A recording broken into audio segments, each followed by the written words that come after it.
Uh, Welcome everybody. You know who it is.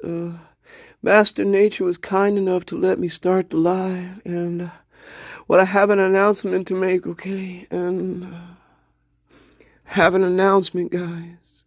Don't go away yet. You haven't even heard what my announcement is. Oh my God! You don't even give me a chance.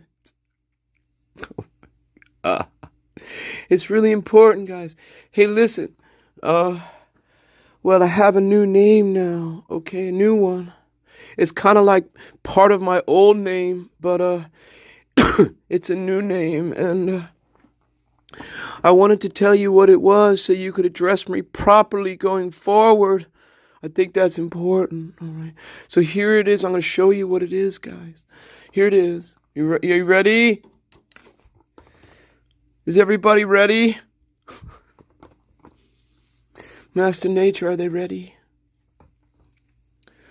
Say something. Say something. Oh my God, Master Nature, they're all dead. MD, give it a second. They're there. Okay, I guess I'll wait. I'm waiting. Master Nature, could I borrow your hand and therefore your pen to slap it on the phone screen? Sure. Is anybody home? Okay, here it is. Oh, good. Thank you, Scully. Welcome. Here it is. Here's my new name, guys. Okay. Well, you already knew about Slobodan Milosevic, Brittany Fernandez. But here's the new part. Shaka Zulu. Shaka Zulu. Oh, my God. MD, is that how you spell Shaka Zulu? Yeah, well, that's how I spell it. Okay, there you go, guys. That's my new name.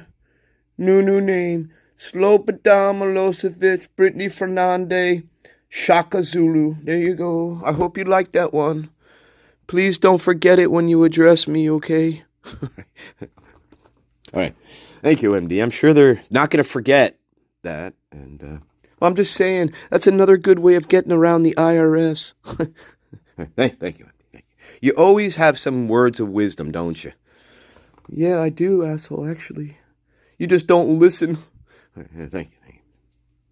All right. Well, there you go, guys. You learn something new every day here, don't you? Yeah, you do. All right. Enough fun and games till you lose an eye. You shoot an eye out. Welcome, Scully Darvo Newberger. Welcome to be the first to. Welcome, Dame Anthus, Queen, of course, of the Mountain, and Ashley Brogdon, and My Nature too, and Queen of the Stars, Dame Celestine, and Shaka Zulu. Oh no, that's me. You're an idiot, Master Nature. And White Rabbit, we know what has to happen with the rabbit. Number 4. Oh, God. Well, I hope you're having a beautiful weekend. I also should write down, stop arguing with people on Reddit. Oops. I keep forgetting to do that. Anyway. Welcome to the show. Welcome. All right. Well, we're going to put Mason Bristow, Bangman. We're going to put him on the back burner. And we're going to go with Ava Wood's second interview from 12/8/2022. Thanks to Connor, of course. Always thank you to people who are supplying the raw data. Thank you, Connor. Ava Wood. Who is Ava Wood? Ava Wood lived right there. And she is the Florence Nightingale of 11/13/2022. She is what I consider the Florence Nightingale. Giving out blankets, giving out hot cocoa for all the suspects hanging around the house. She is the Florence Nightingale. In the story, Remember Ava Wood? Well, we're going to remember her. Florence Nightingale, the nurse at the scene. Is she a nurse? I don't know. Who knows? I don't really care. But anyway, that's what I consider her, the Florence Nightingale.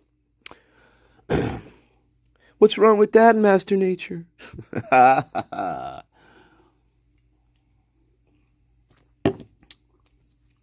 Right. Florence Nightingale. She also liked to participate in the original Koberger special. She wanted to be on camera. We got a little bit of her on camera. Yeah. She talked. She had a good part on that. I forget which special. That was the very first special that came out about the Idaho murders. I can't remember which one that was. I can't remember if that was the Dateline one or if it was one of them.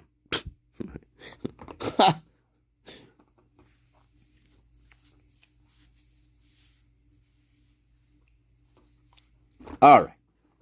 Ava Wood. Now, the thing's over an hour long, so of course I think we're going to probably have to split this one up. You know, it's over an hour long. All right. Quick break. Very quick break. And then we'll get into her interview and see what she has to say for herself. I think Ava was the one who also let some of them come to her apartment and take showers and clean up. I think she was also one of those people, right?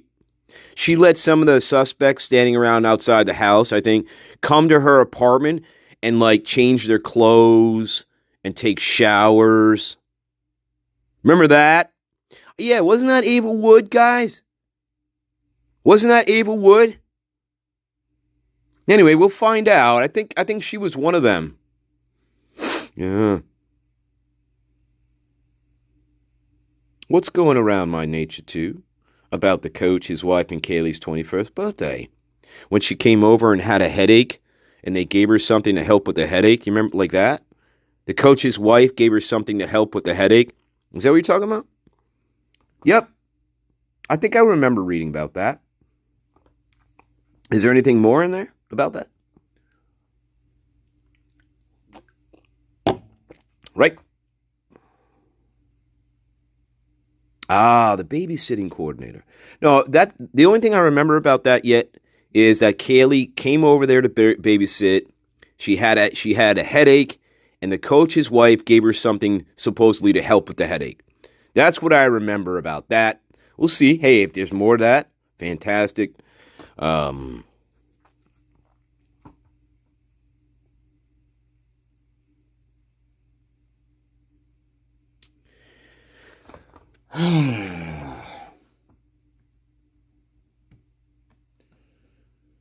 No, I got confused on that, Dame Anthus.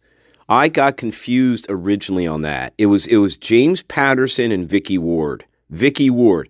I got her in the like when a long time ago when that book came out.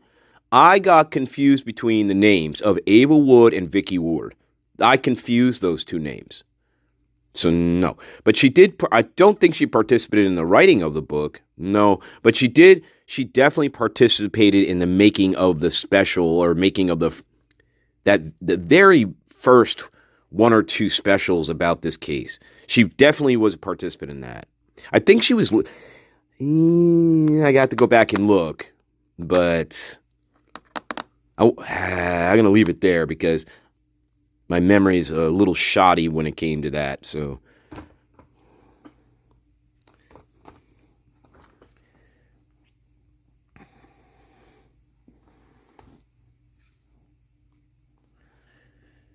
I don't know.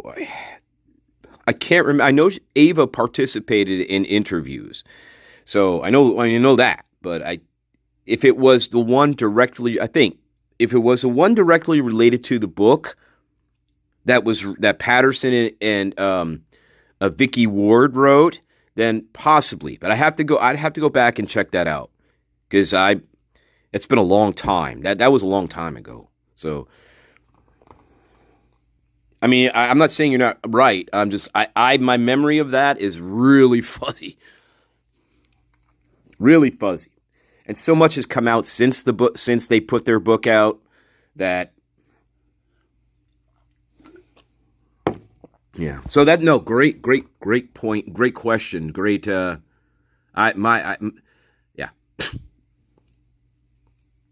Yeah. I think you're correct. I don't remember 100% on that.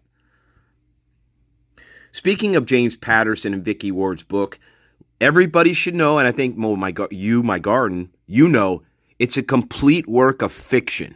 So just anybody who has bought that, who's read that book, or is thinking about buying that book, it is fiction.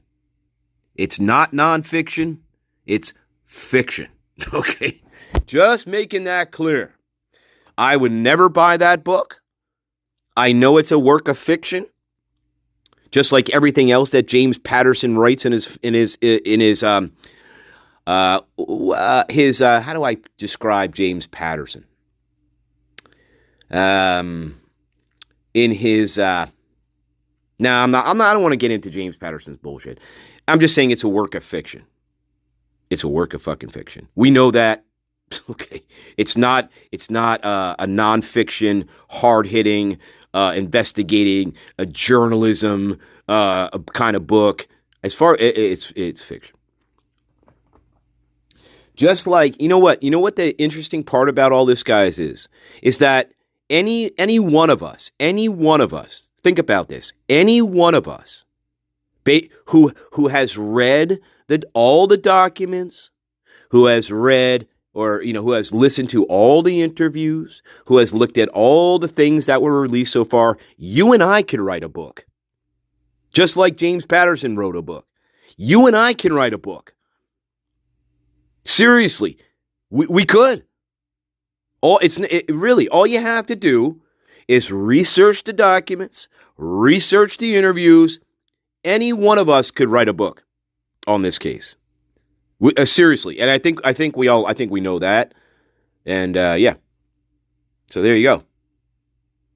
The only thing we'd be handicapped with is interviewing people. We'd be handicapped in that regard, but in trying to get people to tell their story, like real story, we'd be handicapped in that. But in terms of writing a work of fiction, you and I already can write tons of books on this case that are fictional. You know what I'm saying? All we have to do is just take parts of the documents and parts of the interviews. We can write tons of books that are not, that are fiction.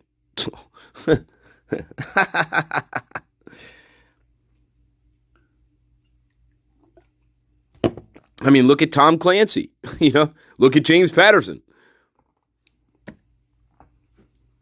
We all can write fiction. Anyway, quick break, and then we get on to it.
Anywho.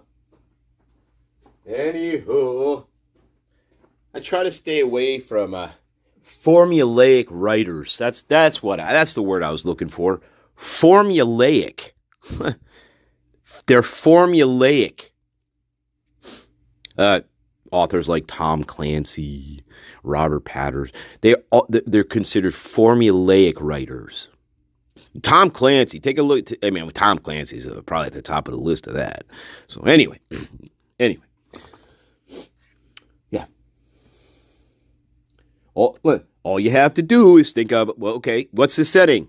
Well, it's going to be some sort of military thing, right? Or spy thing, right? That's always going to be part of the story. They're called formulaic writers for a reason. They're successful at it. Don't get me wrong. They're successful, but they're formulaic as fuck. And I don't read any of their garbage. I really don't. I don't read any of the garbage.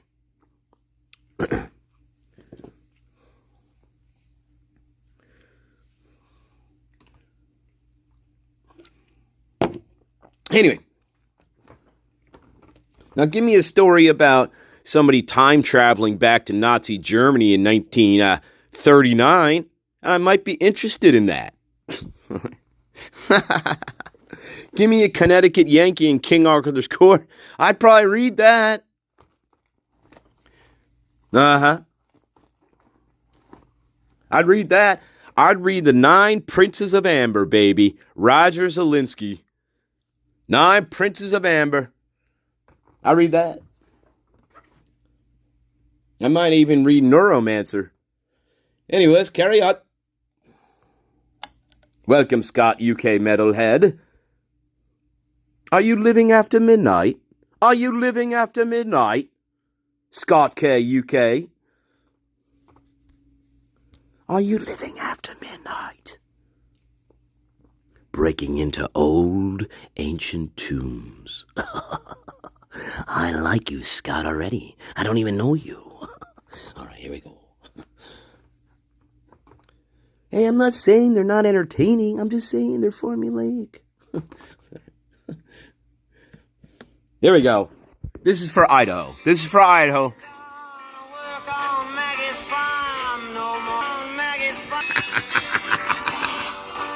Sing it, Dylan.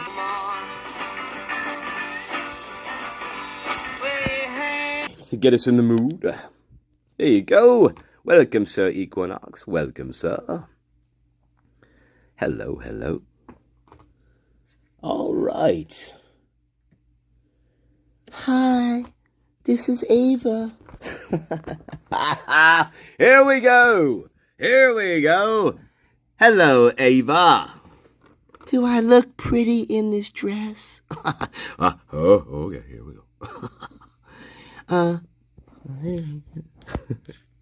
What did I do? I don't know. I'm sorry. Oh. The phone number belonging to... I'm sorry. Who's doing this? Sorry, guys. It's December 8th, 2022. It is 1:04 p.m. ISP Detective Joe Lake. Oh, Joe. Detective William Adams. Joe Lake, guys. Okay. Joe Lake. Hey, baby. What's your sign?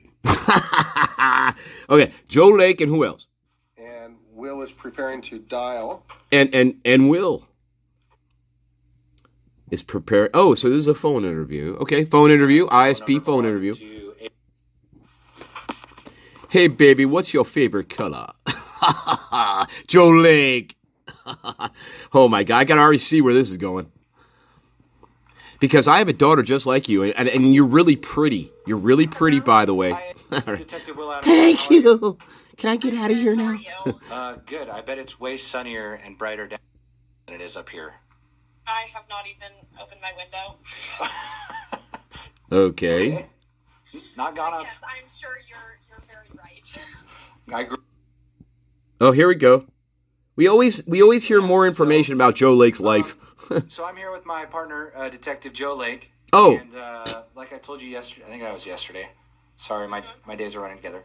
We wanted to call you back and kind of go over, since you indicated that you were pretty close with both Xana and Kaylee. Okay, So we Xana and just wanted to go back Kaylee. and go over Your relationship with them, everything you knew about them. I wasn't really close to them. Right. Here we go. Social media stuff, whatever you know. So here, guys. So I'm writing it down. Xana and Kaylee, right? You don't see this stuff. But this is what I do, right? Okay, so we got Ava. Close to Xana and Kaylee. I always have to write this shit down, right? Okay, great. Okay. Uh-huh.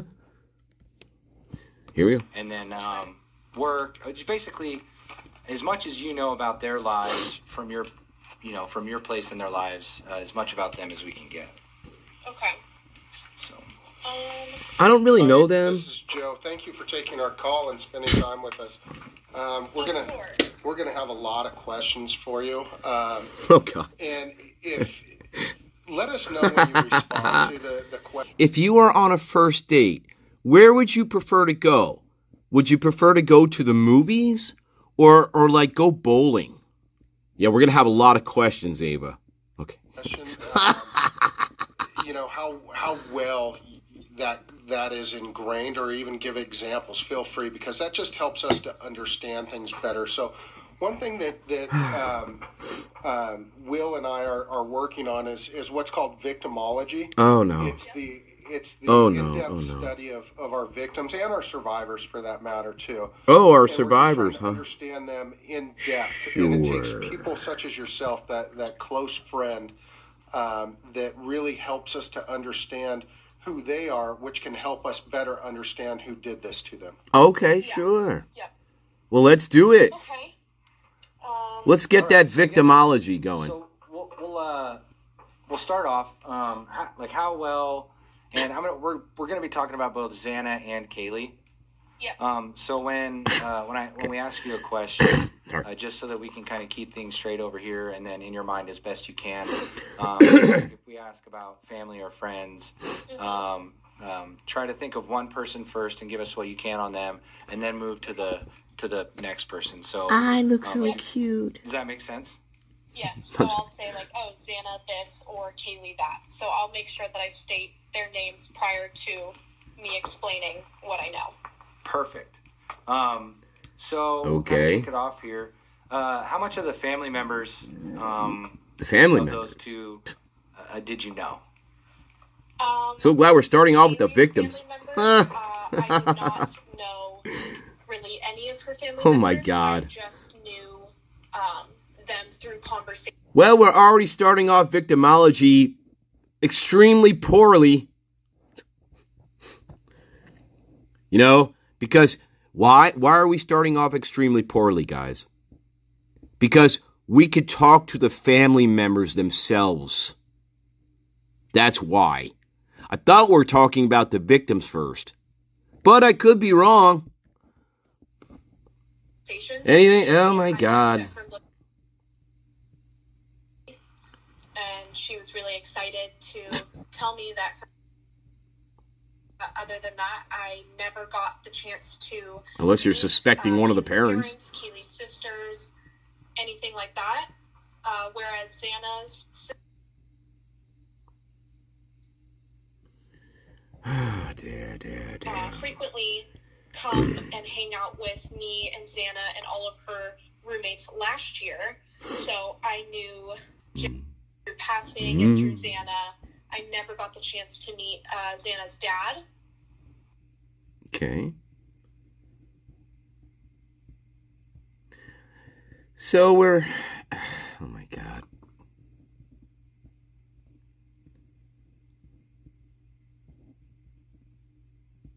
I mean, I understand it, but I think it'd be... Never mind. Now we're redacting. And then, with...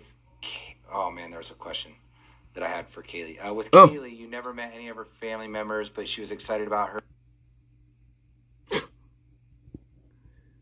About her what? You remember, regarding family, I remember yesterday you told... I believe it was you that told me that her mom wouldn't let her come home because of her hyper dog. Is that right? I don't recall. I never said that information to you. But Okay. But now we're redacting. So now we don't know about the hyperactive dog and Kaylee not being able to come home because of Murphy, because Murphy's too hyperactive. I guess we're not going to find that out. Right, Christy Gonzalez? Right, Christy? So let me get this straight. You didn't want Kaylee staying at the house because of Murphy the dog. Is that correct? Wow, you sound like such a great mother.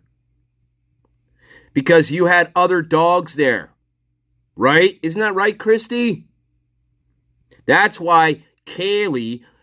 see, guys, I always wondered why. That was one of the questions I had. Why wasn't Kaylee staying with them? Oh, it was because of the dog. Well, that kind of makes sense. That does kind of, considering they had other dogs at the house. Just saying. So that makes sense now why Kaylee wasn't staying with them. She was staying with her aunt or grandmother, one of the two. Okay, carry on. Thank you. Carry on. Good old Christy. You know Christy. You know who Christy is. You're not going to stay here, not with that stupid dog running around. Are you kidding? I got 2 other dogs here, Kaylee. You got to stay with your aunt. Yep. I can see that fucking happening real easily with the Goncalves. For sure. Sorry, Kaylee. Your parents were fucking idiots and assholes. Especially your fucking mother and father. Well, yeah, your parents. Welcome, Beef Supreme. Welcome, Creamy Row. Welcome, Lowe's. Welcome. Boy, this is a really long redaction, guys. Good grief. And we're still redacted.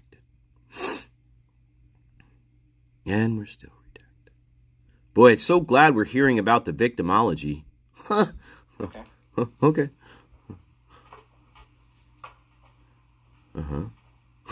Okay, sorry. If we pause and it gets quiet for a second, it's because we're trying to write down some notes. Yeah. So I apologize. Being somebody in the room, I'm sure you talk on the phone quite a bit and try and take notes, but. Oh yes. So you know how it goes. Yeah. Are you good on family? Okay. So I know, because I'm checking my notes now. Oh, okay. I know we did talk about your most recent memory, I think, of Kaylee being sad, and that was in regards to the being left out of an incident. Can you go through that and then kind of go through any other All right. anything else like that about both Xana and Kaylee? So Kaylee, we were supposed to go to a big formal. It was back in the spring. I believe it was sometime after March, so end of March, beginning of April. And this was when she was living at the Whites with Kate and Aaron. And So Kaylee used to live at the I was Whites. supposed to go to the formal Interesting. with, ended up taking someone else, and I was like, whatever, like, it is what it is. It's totally fine. And then I called Kaylee and I said, hey, are you still going? And she was like, no, like, I'm not going. And I was like, oh, okay, like, why not? And this wasn't until the next day that I got a chance to actually talk to her. So I went over to her house In March? the next day, and the story that I got from her was she was getting ready in her room, and she asked Maddie to come over and help do her hair and makeup for her. And I think her was running a little bit behind or something, or called Kaylee and was like, are you ready to go? Like, me and your roommates are going to, I think it was Tim in Pullman. They were going to go have a few drinks at Tim before they went to the formal. And Kaylee, in typical fashion, was like, I'm not going to be ready. I don't even have my dress picked out. My hair's not done. My makeup's not done. So just forget it. Like, I'm not going. And her roommates were like, no, like, we'll wait for you. Like, how long are you going to be? And she's like, no, I don't know. Like, I don't know how long I'm going to be. So her roommates didn't wait for her, and they left. And I am not sure if Jack Decor with the group to Pullman or if he stayed home. Jack Decor. I went over there the next day, and that's kind of the story that she told me. And she said that she was really upset for feeling left out, and that they left without her and didn't wait for her. And I said, okay, well, you can't hole yourself up in your room for 24 hours and not talking to your roommates, not going to go make food. Like, that's not healthy. So I actually, what? I said, Oh, and so I took Kaylee out of her room and went and talked to one of her roommates, Kate. I'm best friends with Kate, have such a good relationship with her. And I said, Kate is the most reasonable person to talk to about this, and you need to express your feelings about this situation to your roommates and let them know that what they did was shady and hurt you. And she was like, no, I'm not good at confrontation. Like, I don't want to like rock the boat or anything. And I was like, well, you're going to, like, you're going to express your feelings. So when we were talking to Kate, I told Kaylee, I said, you just need to be completely honest, and you need to let them know that them leaving you at the house really hurt you. You didn't get to go to the formal. You wish that the communication was a little bit better as to what time they were leaving, what they were doing. And Kate explained that this was kind of spur of the moment, where they were like, all right, let's get a group together and go to Pullman, go to Timber. And I just don't think that they were necessarily taking anybody else into consideration but themselves. Right. Which is, it's very common when you're a 21-year-old female. You really are sometimes in a situation where you are only looking out for yourself and wanting to do things for yourself and not really thinking about other people. So in this situation, it wasn't necessarily malicious, and the intent wasn't ill and to purposely hurt Kaylee or to leave her out. I just think that this whole... All right, guys, hang on. Sorry, guys. Okay, and that's the last time you saw her. We're getting there. All right.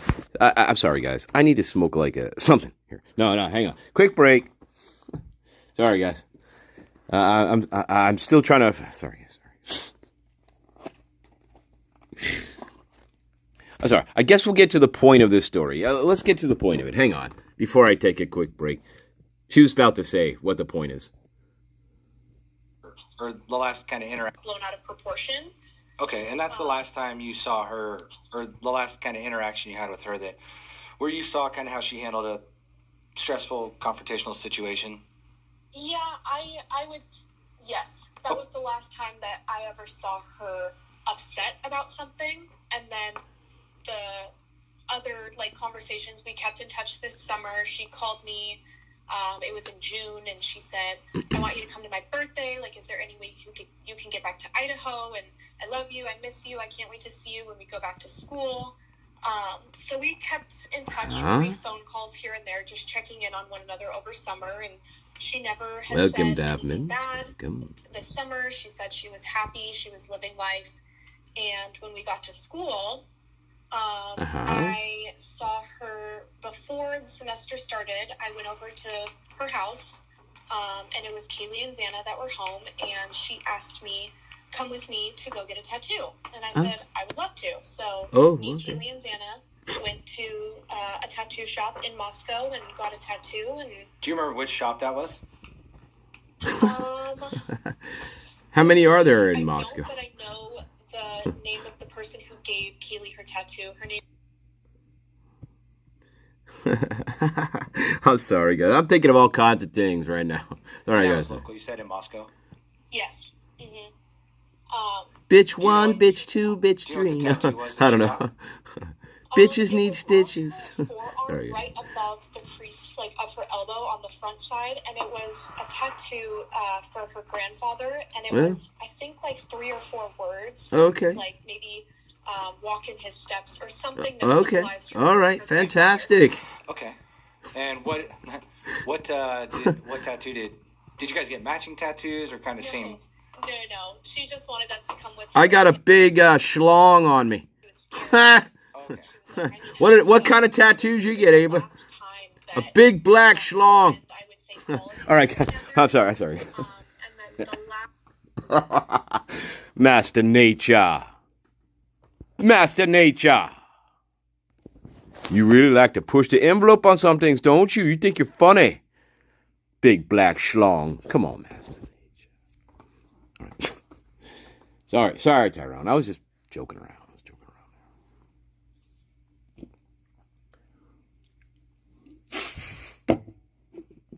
Wouldn't that be funny, though? She said, but no, I got a tattoo covering my entire right arm of a big black schlong. What would they say to that? That'd be funny as fuck. And then Xana, if I remember, I don't know, guys. Got a big tattoo on her back with angel wings that said, "Get me out of Idaho." I don't know. Weird. Anyway, quick break. Oh my God. Master Nature, you ain't fucking funny at all. Nobody likes you.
Okay, guys. Are you ready? Here's a little quiz for you. This is called Were They Paying Attention? In the very beginning of this live, I gave you my new name. What is it? Anybody? What did I say my new name was, guys? MD, that's not really fair because there's only a couple people here at the very beginning of the live, so it doesn't matter. All right, no, since there's more people here now, I will repeat myself. My real name now is Slobodan Milosevic hyphen Brittany Fernandez hyphen Shaka Zulu. That's it. So also, I said again, it's a good way to get around the IRS. Anyway, all right, thank you, MD. I'm sure they're gonna remember it now. All right, they should. They have to. Last time I saw her was through passing. She had been out drinking at the Whites, and I saw. Wait, I thought we were talking about tattoos. And then the last time I got to. Okay. She was like, "I need help," so that was. Wait, what? Tattoos or kind of same? What tattoo did you guys get matching tattoos or kind of same? No. She just wanted us to come with her because she was scared and she was like, "I need help." So that was really the last time. So you got to spend, I would say, quality so time she never together. got a tattoo. And then the last time I saw her was through passing. She had been out drinking at the Whites, and I saw her walking on Queen Road, King Street, or whatever, and I was outside. And I said, "Hey sis, like, where are you going?" She's like, "Oh, we're going to the neighbor's house. Like, we're just having fun." And she was with. And at this time, this was a night that the cops were out giving a lot of MIPs or open containers. Matching tramp stand. stand. There you go, Kaylee, baby. well, I know that you are 21, but you still need to be cautious about an open container, so maybe you should not just be holding an open White Claw walking the street. And she's like, "No, I'll be good," and continued on with her way. And I think that was one of the last encounters that I had with Kaylee, and that was probably in October. Okay. Whereas Xana, she was a happy pea 24/7. There was happy tea? never a time where I saw Xana upset or having issues with someone. I mean, there was probably little things where, please excuse my language, but Xana would be like, "Oh, she's a fucking bitch." But the next day, they're best friends. Like, that's just typical girl behavior. Typical girl behavior. Other than that, Ava knows every girl on the planet. there was never anything. Ava's starting to sound like Dylan Mortensen to me. Never anything that made me question, like, "Oh, is Xana..." We speak in generalities and universalities here. Doing something that she shouldn't be doing. Never. Okay. Never. Jesus and Xana Christ. was a wild card as well.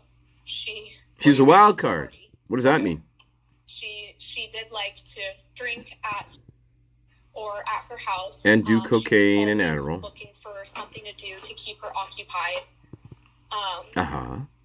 And last year when I can't exactly recall the address of it, but it is the blue house that shares the driveway with the house that has the porch. That's where Xana lived last year. Okay. Yeah, I know what you're talking about. She moved one house over, but like I said yesterday, I spent every waking second of my life over there last year. From sunrise to sundown, I would go over there and wake Xana up for school, do movie nights together, to just simply drinking at her house because that was also another party house. Because they're alcoholics and have substance abuse issues. Yeah, I mean, there was never anything that I had to really question about Xana. Okay. Nothing at all? And while you've known them, okay. There was no, like, well, talking about Xana for now, did she ever confide anything in you? Any relationship problems? Any, boy stuff? She would confide in me. So Ethan was her first boy. She never, like, had boyfriends or anything like that. So Ethan was the first person that she was able to open up her heart to. And I remember the day that we were sitting in her bed and she told me, I said, "So what's going on?" And I said, "I heard you hooked up with a..." She was like, "Yeah, I did." And I said, "Well, tell me who." And she said, "Ethan." And I was like, "Oh, like, you guys were best friends before." Like, I knew that there was some sort of chemistry there, but sure. She would always talk so highly about Ethan. And I remember the day when she told me that she was dating Ethan, and she was like, "Yeah, it's kind of on the down low right now. Like, we just started dating, but I really like him. Like, he's so sweet to me. We get along." I mean, they were the same person, like, to a T. Okay. So that was the only person she had ever dated and loved, and it was very easy. It came really easy to them. Okay, and no, as far as you know, was there any, like, did he ever cheat on her? Did she ever cheat on him, slip up? You're being cheated on, bro. Nope, not Hey, to my bro. knowledge, no. Okay. You're being cheated on, bro. How about Kaylee? Same thing. I know you talked about her. Mm-hmm. Did she ever confide to you in boy stuff? Anything? The only time we really ever talked about boys was Jack. Jack DeCorn's something else.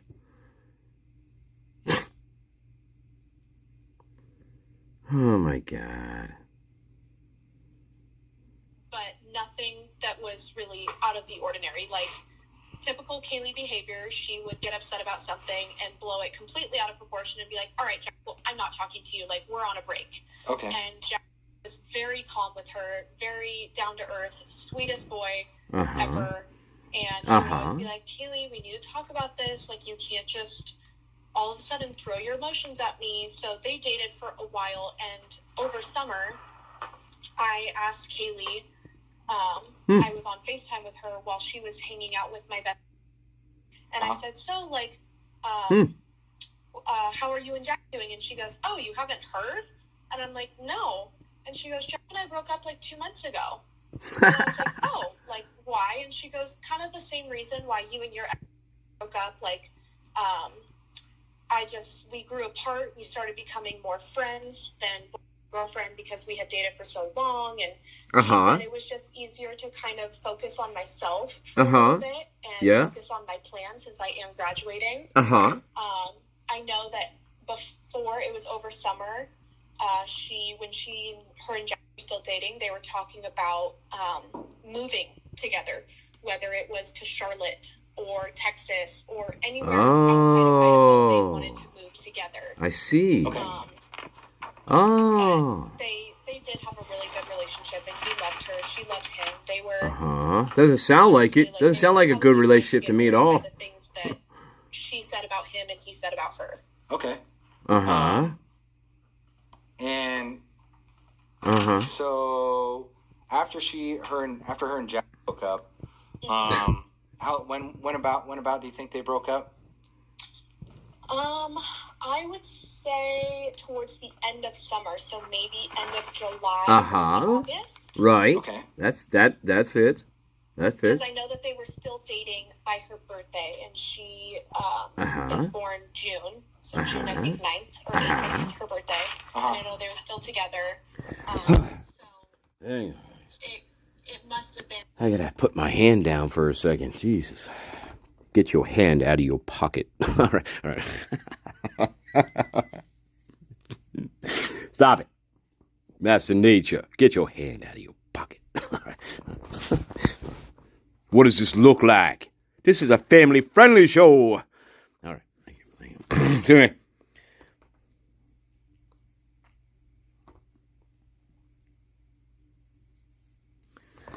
I don't know. Good question. I don't know. Good question, Myra, but I don't know. Yeah. I don't know. Of course, we don't know these people, but it's like, look, they've been dating for what, 6-7 years? And how many times have they broken up over this? Like 5 times, several times they've broken up over this.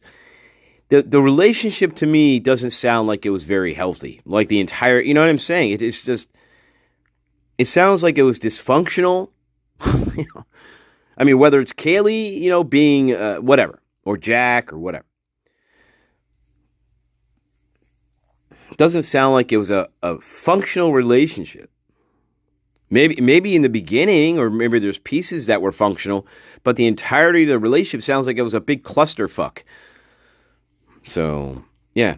So that's interesting. It's interesting to know that they were talking, if this is true, if they were talking about moving together, the next phase of their life. They were talking about moving different states together after graduating.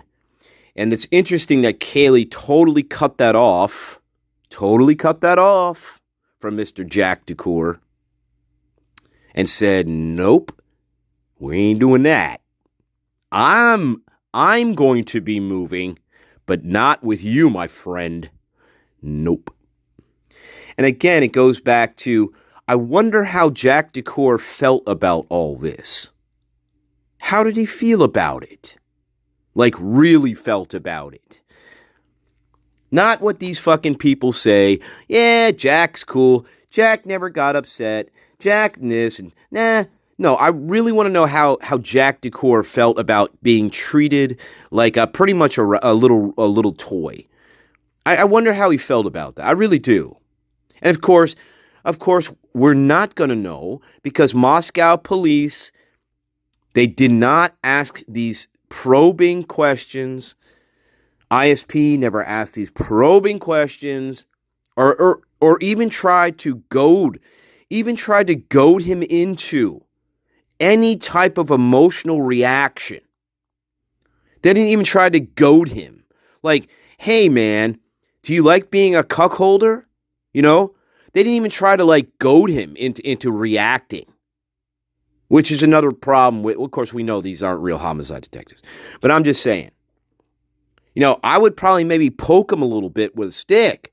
That's what I would maybe do. Like, poke him with a stick. And be like, man, Jack, it sounded like you were a real cuckolder for this girl. Do you think that's true? You know, you poke them. You poke them to see if they give you any emotion. Because Jack Decor has no emotions. You know, people that they interview like this are that surrounding the victims. Again, they have no emotions. None. So that's another reason why you're going to poke them with a stick. You want to see if they actually have any fucking real emotions to anything. Because they certainly don't seem like it. Especially Dylan Mortensen, especially Bethany Funk, okay? Especially Hunter Johnson, especially Emily, especially this one. Yeah, on and on and on. Jack Decor has no emotions.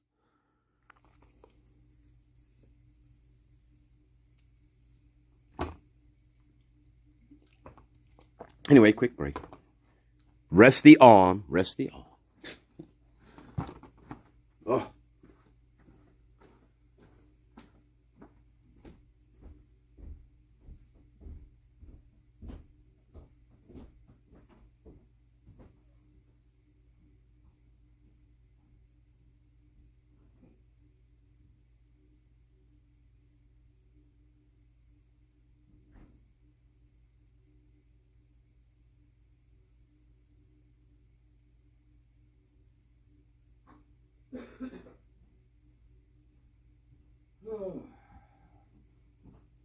All right, here we go. Sorry. Here we go. Real quick. We'll take another puff. But yeah. What's also concerning to me is I have to find this document again for you guys, and it's a document that I want to review again on here. There's it's a Moscow Police Department document. You guys have probably seen it. I've covered it, but you've probably seen it, in which a male comes into the women's center in Moscow. I have to find that document for you guys and read it and go over it again. There's a male that comes into the women's center. Remember this one? They come into the women's center in Moscow. Right? They never get whatever they are, volunteers or whatever they are. They never got the person's name, who this was that came into the women's center. Do you guys remember that? Okay. And the male tells the workers that he was afraid. This is what happens. You guys know what I'm talking about, right? He was afraid that he was going to hurt somebody, one of his best friend's boyfriends. He was afraid that he was going to hurt this other guy because he felt that she was being like mistreated or abused. Do you remember that document? So I always wondered to myself who that person was that entered that women's center and said that. They never got his name.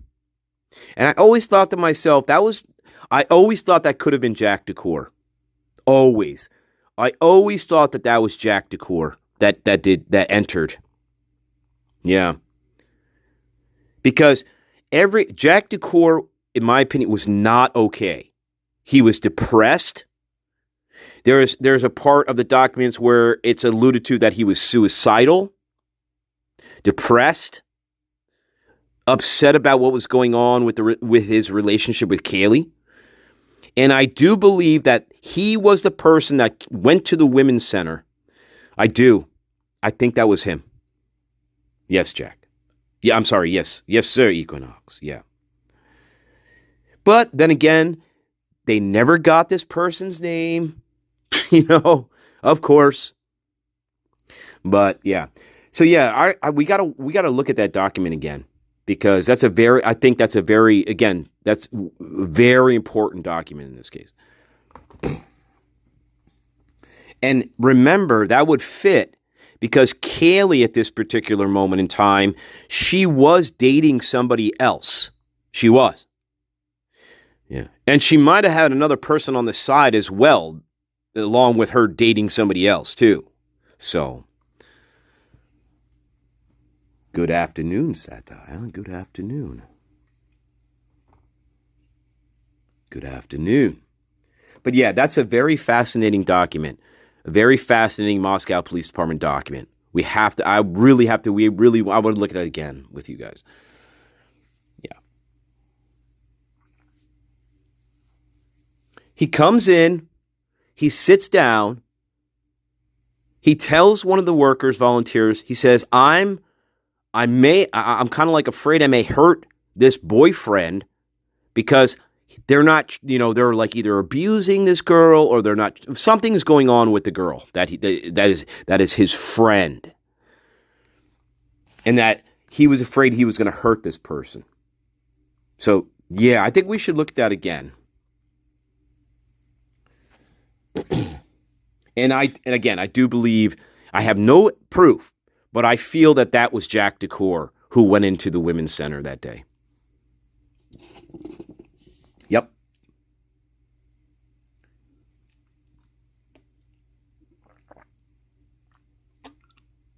So anyway, quick break, but it's good. I'll tell you what.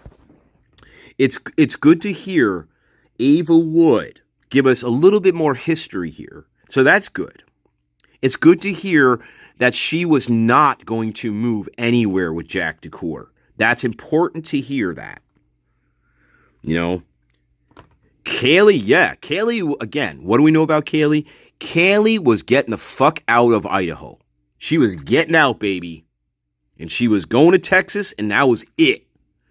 And she was not, now we know a little bit more for sure here, that she was definitely not going to take Jack DeCour along with her. Absolutely not. And she probably had that plan going for a long time. So, yeah. And Jack is a stalker. I mean, Jack could be a stalker. Jack could be a stalker. Jack, I also feel, is one of these people who may have went into different stores and bought a ski mask, stuff like that. But again, not 100% on that, of course. We don't know that for sure. He comes off as like somebody who is like just woke up from a downer episode, that's the way he comes across. And some people may say that that's depression. Anyway. And we say, well, of course he's depressed. His ex-girlfriend was murdered. Yeah, I know that.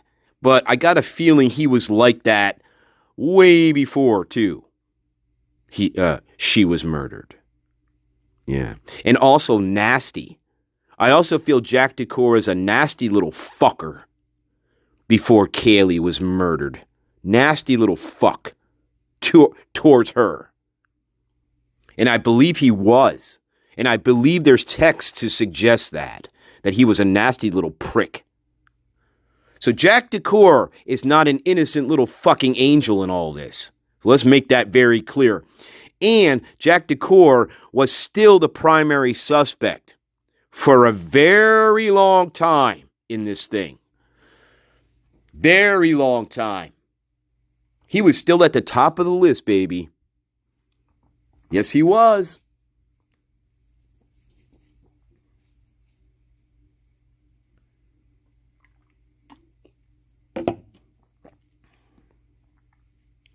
Yes, indeed. Yeah, he was a nasty little prick. Nasty little prick. And after that 17-minute fucking video phone call that they had together that Jack DeCour conveniently forgets he ever had, that little fucking stubborn prick, he purposely would not answer Kaylee's phone calls anymore. He purposely wouldn't do that. And he knew by not answering the phone calls, he knew that Kaylee would keep calling him and keep calling him and keep calling him. He fucking knew that, and he did it on purpose. That's the kind of relationship I think these two had. At least at that point. So, yeah, the point is Jack DeCour is not an innocent, and he's not an innocent anything. He knew how to play Kaylee's emotions against her. He knew how to be a prick. He knew how to be passive-aggressive with her. He knew all these things about her. He knew how to push her buttons. He knew that if he would not respond anymore, that she would keep calling him and keep calling him. And he absolutely knew all these things. Anyway, quick break. Quick break. And that is true, my friends. That is true. Absolutely. That's what we see.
All right, my friends.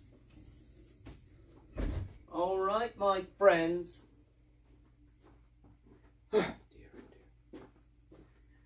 Dear, oh dear, oh dear. Well, that's why Jack DeCour is the child. And that's why Jack DeCour is baby Huey. Okay, that's why he's these things. Absolutely. He's the baby. How about this? How about this? What if, this is a what if, but what if during the end of this, let's say towards the end of this 17-minute video phone call that they had together, what if our baby Jack DeCour says something like this to Kaylee?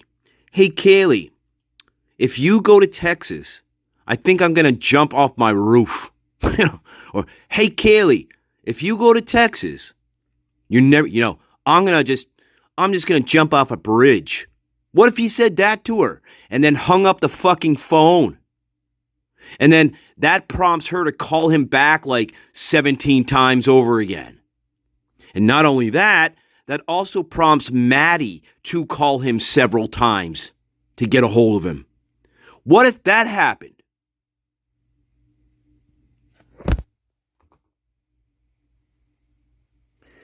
For me, that's not a stretch when it comes to Mr. Jack DeCour, our little baby.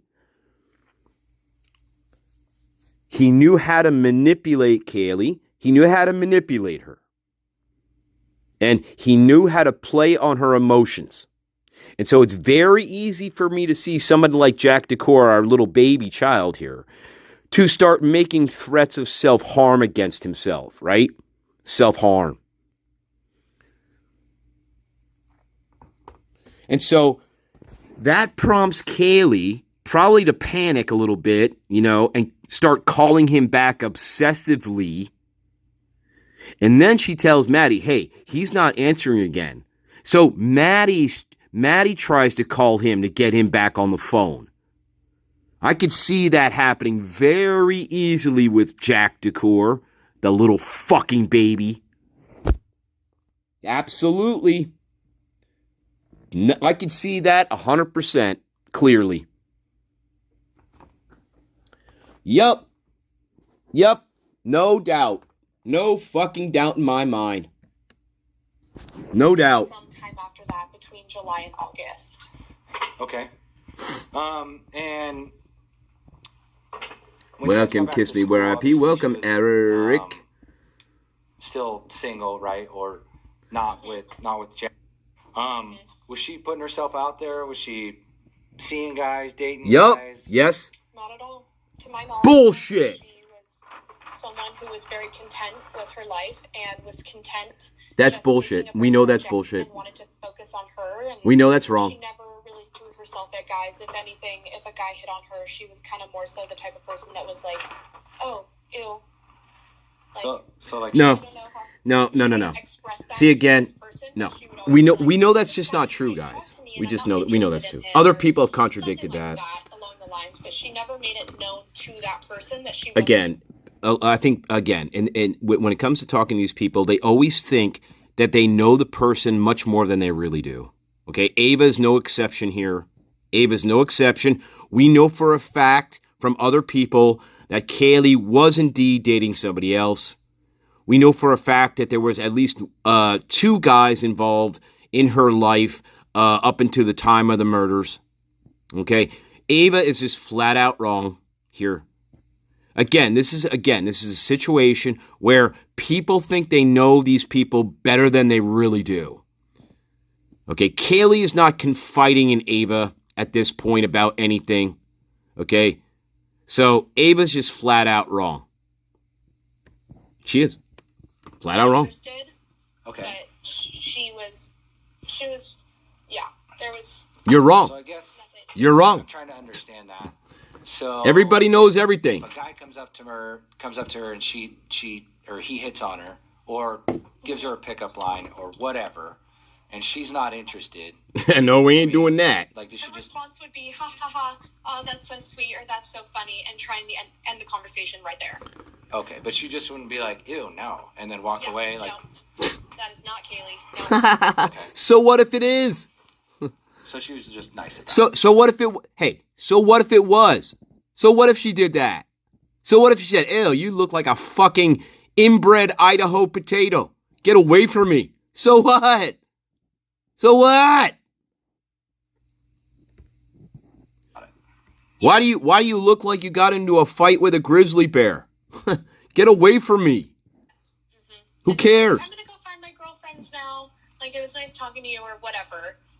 She could be a bitch. Doesn't matter. Make a negative comment towards someone who was trying to. God. Or whatever. These people are so fucking stupid. Okay. They're so fucking stupid. Who cares? She could have been a bitch. Who cares? Obviously, Xana didn't have any of that because her and Ethan were. What are you trying to establish is the question. So what? Yes. We're together. Correct. And most of the guys in Moscow are fucking inbred toads. They all look like inbred toads.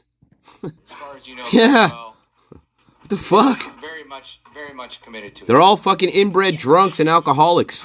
Okay. Do you know what made you know what I mean? Look at Cole Barenberg. You know? Either of them were going towards. So Kaylee was actually. Look at David Barracuda. Would you date that guy? Together. We took the same classes as one another. So she was working towards an electrician degree. However, she not necessarily changed her major last second, but she didn't want to do student teaching, which requires you to be in a classroom from 8 in the morning until 4 o'clock in the afternoon. So she decided to take, I think, like 2 extra classes to just fulfill her general education and get a basic degree in, I think, like general education or something like that. Uh-huh. I know that she passed her praxis, which is the state test to get your credentials to teach in Idaho. So she was on the right track, doing everything. She just was like, you know what, I don't want to student teach, and I just want to get my degree. And I have my credentials, so if I end up wanting to teach later on in life, I want to do that. She was never really interested in teaching, but that was the major that she picked up on because that she wanted to do something within law. I think she wanted to be like criminal justice or be an attorney or do something like that later on in life. Uh-huh. Okay. I thought she was in tech. I thought she was in tech, guys. So I don't know. she never I'm got to confused. student teach, but she did have to do practicum hours. Is that what you're? Yes, I'm sorry. Yes, practicum. Are we talking about Kaylee? I think Who are we talking about? she had this one teacher that she made mention to me about, which I'm sure you guys have already gotten information about. It was a male teacher. Ah, okay. And I'm not sure if it was at Mc or it might have been. I thought Kaylee was in tech. Working for a tech company. And she The fuck? had a male teacher Uh-huh. that she professed was maybe a little bit creepy. Oh, okay. Who's that? He asked her Oh. to stay extra hours or after school. Oh, baby. Since Kaylee isn't the type of person who's Welcome, confrontational, she was Merlin just from like, Philly, also known as okay, CB yeah, from sure, Philly. that works. He did ask her one time to go out to coffee. Lick She my was love telling pump. me this because I told her, All I right, said, baby. "You I'll need give you an to A. email I'm sorry. the placement coordinators and let them know that this kind of behavior Lick my is love pump. not okay coming from All a right. teacher." All right, So baby. he asked her one day to go out to coffee during their like lunch break or something. Uh-huh. And then she what? was like, okay, yeah, sure. Oh. It's like I'm gonna drive separately. Oh. And she had made a plan that her boyfriend at the time would be at the coffee shop with her roommates to make her feel more comfortable and just kind of being there watching, but not having this person not realize that they are friends. Why would you do that? And Kaylee was like, yeah, I'm going to drive my car. And he goes, well, my truck is right here. Like, let's just go. And Kaylee's not the type of person to say no. So she was like, okay, yeah, sure. And Okay. they were supposed to go sit down and have coffee together. Uh-huh. I don't know if it was at Starbucks or a local coffee shop in Moscow. Okay. I know that they didn't have enough time. So she said we just simply got coffee and went back to the school. And she never said anything like of him trying to make a move on her in the car or being creepy with her in the car. She just was like, I think that it's very weird that my practicum teacher, who's a male, is very adamant on wanting to get coffee with me and taking me out to go get coffee. Like, if he wanted to bring me coffee from the morning, like if he was stopping at Starbucks and I was meeting him at the school, sure, great. But to actually go get coffee with me, she said it was very weird. Right. So I told her, I said, you need to call Tate and Rebecca and let them know that this is not okay. And she was a little worried because whoever the placement coordinator is or someone within the educational field has a very close relationship with her practicum teacher. So she didn't really want to rock the boat or make a big deal out of this. And I said, well, Kaylee, if you're not going to say something, like, you just need to keep your guard up and keep a mental note of some of the things that are bothering you. And that was really the only story that she had made mention of this practicum teacher being weird. Okay. Other people knew that story too. Other people heard that story too, by the way. Not just her. Other people heard that story as well. In this shithole of a fucking inbred, miserable goddamn town. Corrupt. Other people heard that story too. Rumors get around really fast. And then, do you know what Xana's major was? I believe Xana's major was marketing. Okay. I know that some of the classes when I would go over there, some of the classes that she was taking was like learning how to do like an Excel sheet or something like that. And she would always ask me for help. And I'm like, sis, I'm an I don't know how to do Excel stuff. Like, I cannot help you. But she was always working with homework. And she was the type of person very different from me. If there was an assignment due at midnight that day, she would start working on it at 11 o'clock at night and somehow get it done. Whereas me, I turned in assignments. Cocaine. Okay. Dang. 3 months early? Yeah, I'm a go-getter. Cocaine. Sounds like it. Dang. Yes. Adderall, baby. Adderall, baby. I clean my house, my car. Adderall. Crystal meth. Now we're redacting shit.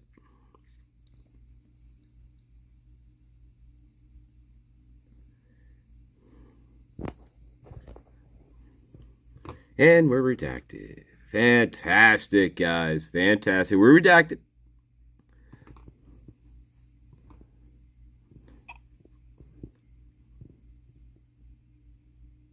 I think so. Look into my eyeball. I love you. What you holding behind your back? Don't look there. I love you. Oops. Now let's go watch the Vampire Diaries. Oh, whoops. But I don't want to. But we have to. Oh my God. I already saw this episode of the Vampire Diaries. But we have to watch it again, Bethany Funk. Oh my God, Master Nature. Made out of bricks, the National Guard stands around it. Oh my God. Oh dear. Mr. Dillon, Mr. Dillon. All right, quick break. Let me get back to Ava. Just quick. Sorry, guys. Get back to Ava.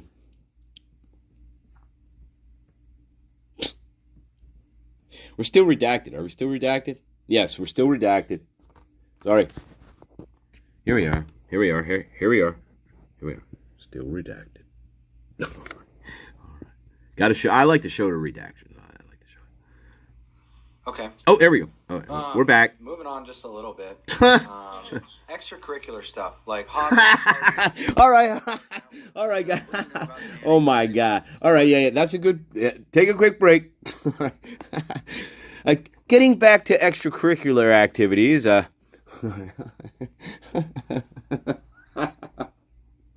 Oh my God. What the fuck?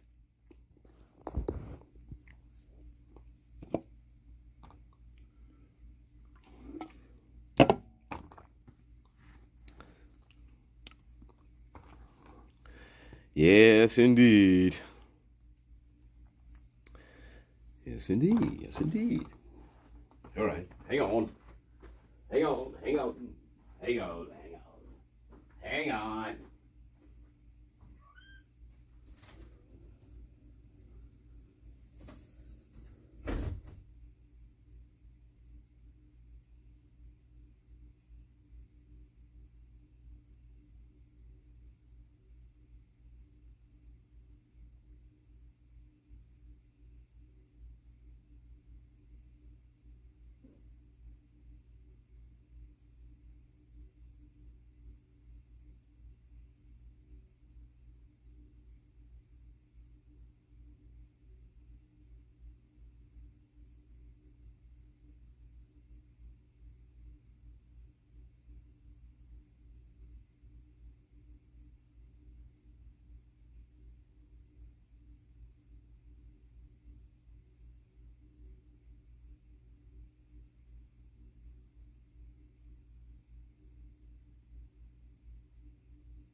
All right.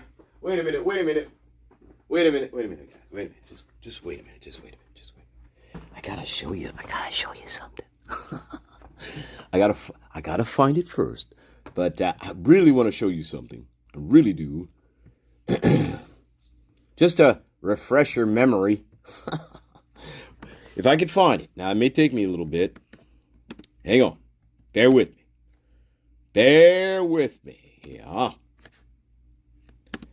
If I could find it. Ah, dear. Let's see. Where are you? Where are you?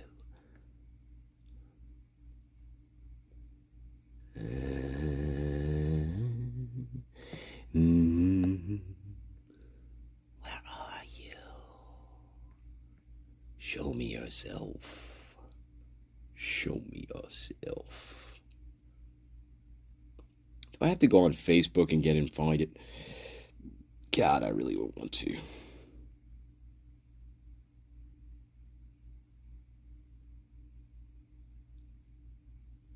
What is this?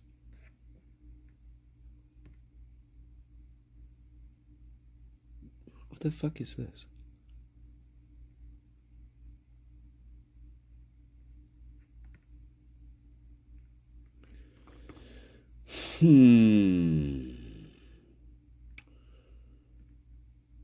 Alright, I'm gonna have to fucking go to Facebook for it. But we'll get there. Because it's not popping up in my images here. Shit.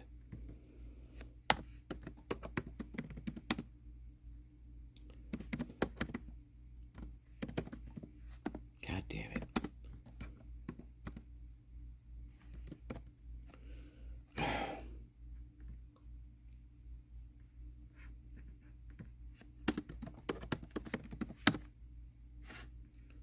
Permanently closed? Why would you be permanently closed? Aww. They're permanently closed, guys. Oh my God. Sorry, we are closed. Oh, they're relocating. Okay. Oops. How do I, photos. Shit. Anyway, it's gonna take me forever. I'll get there. We'll get there. Huh. Weird. Strange.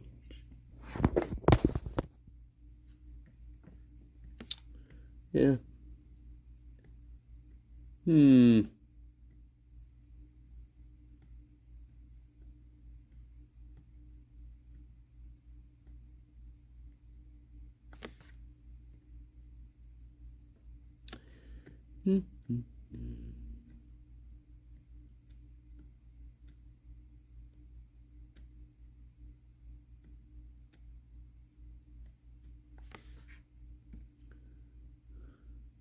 Ah, yes.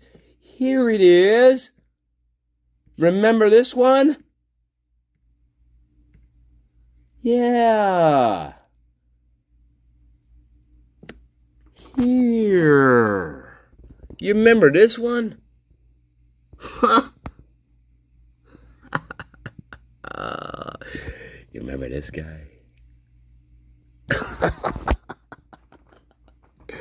That was, hey, by the way, that was November 13th, 11/20/2022. This guy! You remember?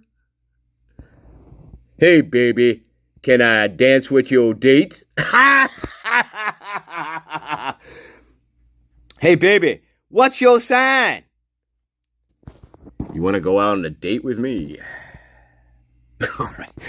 Huh? Remember that? And you know what's really strange about this one also? You know what's really strange about this photo too? He's the only one looking at the camera. Nobody else is looking at the camera in this picture, guys. Nobody. This guy's looking away somewhere. Everybody's looking elsewhere, right? Except for this guy. He's looking right at you. What the fuck? Fucking hell. Anyway, I just want to show that to you guys again. Oh my God. Yeah, he looks like he got hit by a fucking train. Just saying. The same day that they discovered the bodies. Just saying. I'm just saying. I don't know who this person is.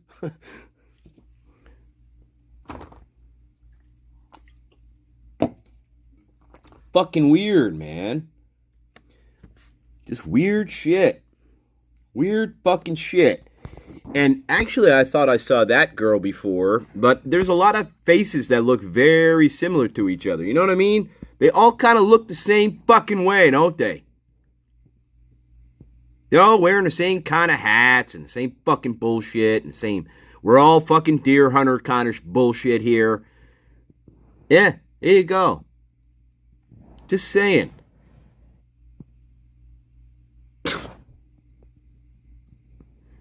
But this one, though. Look at this fucking face. He's looking right at you. He's looking right at the camera. Fucking weird. Anyway, that was the day of the murders. That was the day they found the bodies, I should say. In good old Moscow.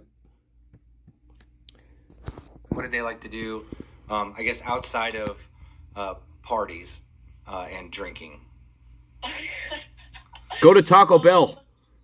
You know, Xana, I don't believe she skied or snowboarded, but during Ashley, time, you could be right. Xana's favorite thing to do was Oh my to God. sled down Lower 40. Welcome, KB. Okay. KB, did you miss that picture? Kaylee liked taking her dog out on walks all the time, and since KB, you know that Golden picture. Doodle as well, they're both the same age. They would meet up. Golden Doodle. What I think would be almost every day, if not every few days. Just recently, like within the last couple of months, it was a consistent hangout session for them to bring their dogs, and they would go on walks together or bring their dogs to the park and be able to catch up. Who? Who are we talking about? Wait a minute. As a Golden Doodle. Wait a minute. All the time, and since as a Golden Doodle as well, they're both the same age. They would meet up. Who? What I think would be almost every day, if not every. Who are we few talking days. about? Lauren? Just recently, like within the last couple of months, it was a consistent I don't know. hangout session for them to bring their dogs, and they would go on walks. Boy, together, Ava knows a lot of shit. and be able to catch up. Right. So Kaylee, For barely talking to Kaylee, like, you know, briefly seeing her a couple times, the last time we saw her was like October. She knows a lot of fucking information, doesn't she? She knows her dog walking routine. Huh. Right? Weird. likes walking her dog with. Okay. What else do you know that Kaylee never told you about? Kaylee, I know, always ranted and raved about her working at multiple coffee shops up in Coeur d'Alene, so she liked making espressos for her friends and things like that. Oh, welcome, Candy. Welcome, Alex, your boy. Welcome, Alex, your boy. And she spent a lot of time up with him. CB, Merlin. I'm sorry, Merlin. Thank you. You're always 2 days ahead of me. So yes. Kaylee's sister. I guess that's why. Merlin. Either her sister or someone close to her recently moved to like the same area, and she was planning a trip to come down. Exactly, White Rabbit. Come, like, you should meet me down there. So she was an adventurous type of person. She loved adventure. She loved planning trips and going camping with her friends and doing things like that. Yeah. Okay. Welcome, Tony Stevenson. Now, welcome. Like, always good to see you. Like Joe here said, some of these, well, I don't know if he said it or not, but some of these questions are going to be tough. And, you know, there's a bit of an underworld, right, in college. What do you know about... Not in Idaho. Let's see how I phrased it earlier. What do you know about, like, the dark circle of the dark group circle. or the people that they hung out with or they themselves? Okay. It's not a bad question. Not a bad question. A dark circle around her. To my knowledge. And okay, now we're off on the wrong track. Is when everybody says there was never right? When anybody says there was never this or never that regarding somebody, let's put a big X through that. Okay. Try drugs at parties? Did Do you know if they had a habit of that kind of thing? Oh, you mean drugs? Part of the dark circle would be things that public light is not shed upon. Like cocaine use? Stuff that's a little more on the secretive side. Secretive. It might be known through some friends, but not all. Like you? Like you? With family, or in their public profile, their public. Especially like her. Okay.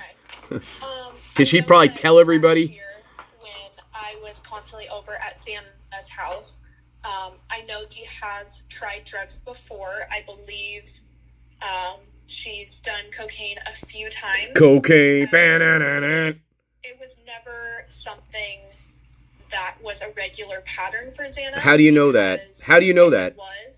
I don't surround myself with people of that kind. Oh, okay. So I know she has openly told me, like, I've tried cocaine a few times. I know that a few Kaylee, times. I don't believe had a prescription for Adderall, but she was. She's mixing up people here. And I'm not sure where she got it from, but she would not necessarily abuse Adderall. Oh my God, guys! Stay away. Ooh, I'm not saying nothing. I'm not saying nothing yet. Homework or do something. So I know that she has done Adderall before, and I know that. Guys, why are we mixing up the two people? Are we talking to another fucking Dylan Mortensen here? Seriously, why are we mixing up? Has tried. God damn it! Why? Hang on, guys. Hang on. Fucking hell with this. Why are we mixing up again? Why are we mixing up Xana and Kaylee? Why are we mixing the two up? I don't understand this. Is this being done on purpose? Or does she really not fucking know like what she's talking about here? Because we have heard the exact opposite of this. Right? Over and over again, really. It's the exact opposite. Drugs before, but it wasn't something that I really ever witnessed Xana doing. I witnessed Kaylee take an Adderall one time, but that was kind of about it. And I don't know if Maddie did the same thing, and I don't believe Ethan was that way either, but I can't really speak on their behalf. Okay. You didn't know them as well as you knew Kaylee and Xana. Correct. The only reason why I really knew Ethan was through Xana. Through Xana and through mutual. Well, it's almost predictable now, guys. So I did hang out with Ethan quite a bit. Okay. But it was more so just like at lodge parties where he would call me over to come do his eyebrows or help him with his homework when he was over at Xana's house. But there was never a time where just him and I would be hanging out. Okay. And okay. Are you aware of any? Did either of the girls or any of the girls? Have you heard anything about secret relationships? Anything? That was on the. Welcome, Terry Lynn. No. And the only person, if Kaylee did have her deepest, darkest secrets, the only person that would have known Maddie. Exactly. Okay. Exactly. But why do you feel that way? Because they're best friends since they were fucking, like, what, 10? But, yeah. And, of course, if you're going to kill the one, you're going to have to kill the other. Remember that. That's a theme that runs throughout this case. If you're going to take one of them out, you're going to have to take the other out.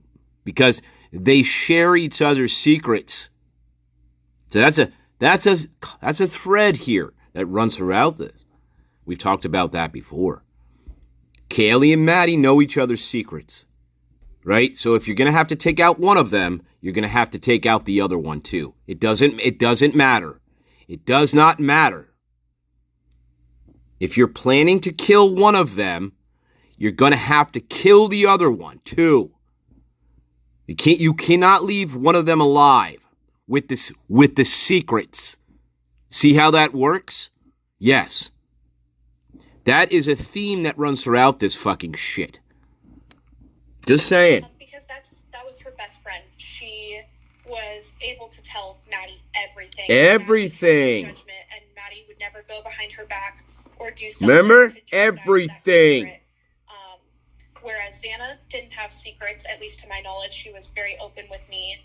But, like, if there was something that, just putting this out there, not saying that this is true, but let's just say Kaylee might have been hooking up with somebody and she didn't want anybody to know because she didn't want it getting around Moscow or whatever. Like the only person you? she would have told is Maddie. Exactly. Okay. Exactly. Unfortunately, though,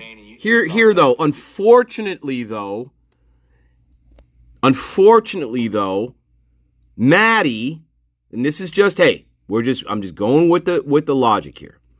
Unfortunately though, Maddie didn't keep her mouth shut for some reason about stuff. So I agree with this. And she's certainly not going to fucking tell you anything because the whole fucking campus would know. So she was smart enough not to, she's smart enough not to trust you with anything. But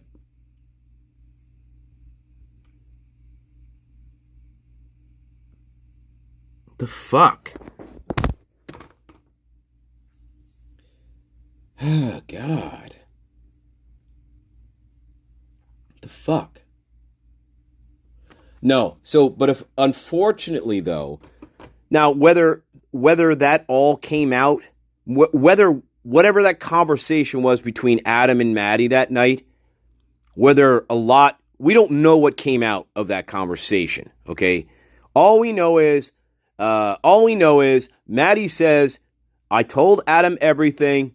We don't know the content of that, but that goes against the code.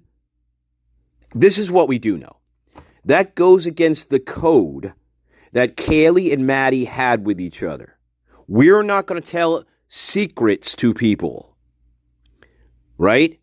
So that particular night, though, what it sounds like is Maddie broke that code. That's what it sounds like. Whatever the content of that conversation was, it sounds like she went against their code. That's what it sounds like. Just saying. So, but that makes sense, though. And to me, it also makes sense, again, that if you're going to kill one of them, you're going to have to kill the other one. You're going to have to do them both. You are. You can't leave one of them alive because the other one still has secrets. Okay? The other one still has all the secrets. So you're going to have to kill both of them. So you know for sure that whatever those secrets are, they're no longer going to be a problem. And the only way to do that is to get rid of both of them, unfortunately. But that's part of this, in my opinion. That's part of this. For sure. For sure. Loose lips, they do sink ships. Absolutely. Yes, they do. Now, Ava is wrong here because she's getting the two mixed up, just like Dylan Mortensen likes to mix up Xana and Kaylee. Dylan also likes to mix these two up in her fucking psychotic brain, all right?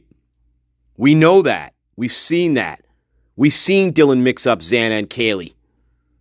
You know, even though she lived with them, for Christ's sake, for 3 fucking months. Right? There's no reason for Dylan to be mixing up these two, but she does. She does. She mixes up them on purpose. But anyway, that we're not talking about Dylan specifically here.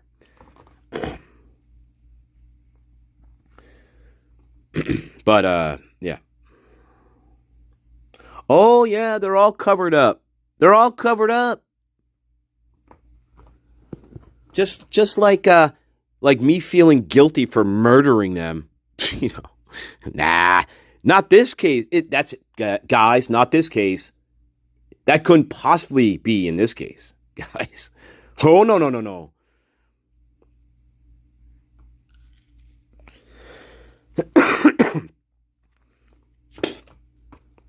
Anyway, I'll take a quick break. Hey, guys, we're like almost 40 minutes into this thing. We're 40 minutes into it.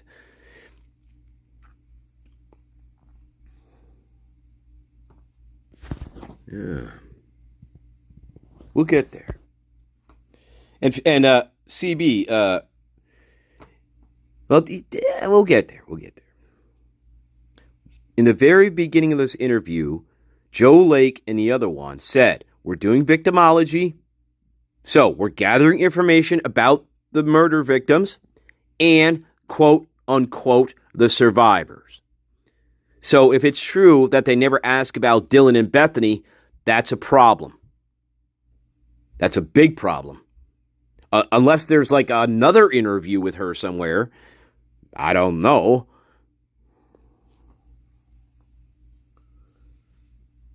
But yeah, that's a great point though. We never really ask about the two survivors, do we? No, not really. Not really.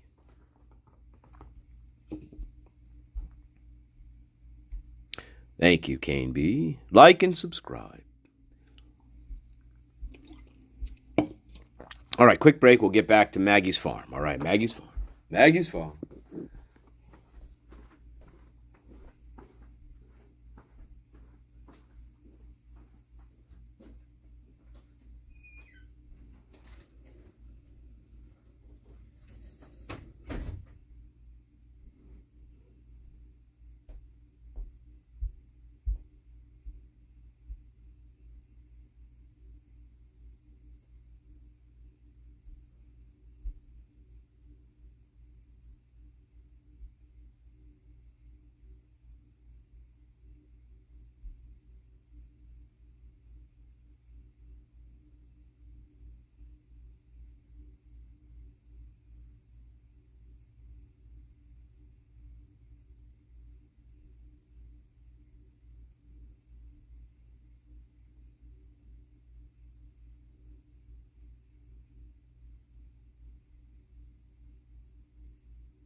All right.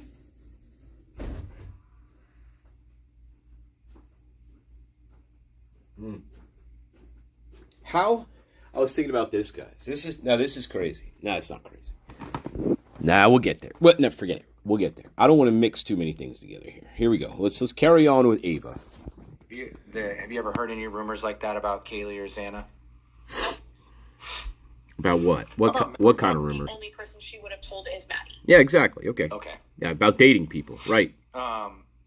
Since we're kind of in the vein, and you brought that up, have you ever heard any rumors like that about Kaylee or Xana? Nope. Of course, I'm not going to tell you. Was Madison hooking up with anyone? No, I don't believe so. I believe that she had a very strong relationship with her boyfriend. I know that he graduated, but he would come up and visit her as much as possible. But nothing to where a relationship aspect or anything that would be like a red flag. Interesting, that stood out to me Karina. Interesting. For any kind of relationship wise is not wait. in my knowledge. Heard one. What are we hearing? Okay. What are we hearing?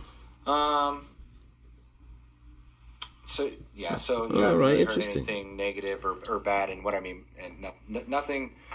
I guess nothing gossip worthy. Welcome, Snowpia. No. Welcome, No. love. Okay. Go ahead. I was just going to go into social media, but if you're good. Yeah, that's where I was going to go next. All right, let's go into social media. All right. So let's talk about a little social media stuff. Did they have any? I mean, obviously they have Facebook and Instagram. Were they pretty active on there? Were you friends with them? No. On those platforms? Yes. I was friends with all four of them on Instagram. I was friends with Kaylee and Xana on TikTok. I believe I was friends with all four of them, if not Ethan, Xana, and Kaylee on Facebook as well. And Dylan, Bethany. I don't know if Xana had Twitter. How about Dylan or Bethany? Were you friends with them? What the fuck? And we're redacted. Yeah, you're right. No mention of the survivors. Like they don't even exist in this one. Yes. Okay. Mm-hmm. Huh, weird. I was friends with Kaylee, Xana, and Ethan on Snapchat. Uh-huh. I do not have Maddie on Snapchat. Uh-huh. Okay, let's talk about Snap real quick. It's not the main form of communication. Don't say Dylan or Bethany, whatever you do. Here, Don't say their name. I would say so, yeah. Okay. Don't say their name. And oftentimes it's group text, individual text, both. Uh-huh. All of the above, yep. Fantastic. You can send pictures, you Yeah. can send Fantastic. messages. What's your point? I am familiar with Snapchat. I'm only 36. Good for you, buddy. Good for you. You're not a real homicide detective. Ah, that's what I laugh at. Yeah, I laugh too. I laugh my ass off. Yes. So, how do these fucking inbreds get to interview in a case like this? You guys are using that I laugh my communication, fucking like, ass for off. Fun stuff, but B for like party invites, things like that, or basically setting up events. Hey, guess what? Guess who else is laughing at you, Joe Lake? Real homicide detectives. Okay, they're also laughing. Now, I know that on Snap you can set retention of texts and photos and things like that, or you can tap and save. Good for you. Wow. In your group texts, how long would the messages be in the thread before they disappeared? 24 hours. Okay. Oh my God. I'm trying to look and see if there was any kind of groups. So there was a group chat that I was in with. What's her name? We have Mitzi Dupree. No, that's not her name. What's her fucking? I can't remember her fucking. And this was Mitzi last year Dupree. when we were talking about doing Whatever. a Secret Santa. Yeah. So that was really the only thing that Snapchats were saved in. Okay. Yeah, most of the time you can either do it where the conversation disappears right away, or you can change the setting to 24 hours. Right. Or you can actually save the message in it, and it's there forever. Right. Okay. Do you have any messages on Snap between you and Kaylee or Xana that were saved? I do. Okay. Anything important that we should know about? No. Nope. And What do you mean important? How about this, guys? Hey, guys, because these are such hard-hitting fucking homicide detectives, what is deemed important? You mean pictures of them being killed? Or are you talking about some other type of importance? See, guys, aren't these wonderful, hard-hitting ISP homicide detectives? Now, right? Aren't you going to say, well, what do you consider important, asshole? Uh-huh. Right? Uh-huh. I mean, I have us pictures, I have naked pictures of us sunbathing. Would you like to see those, detectives? Joe Lake would be like, well, absolutely. I am an Aquarius, don't you know? Joe Lake. Joe Lake. Joe Lake, where you at? She's screwing Tyson Barrett. Oh, all right, well, let's see. No, we're redacted, guys. We're redacted.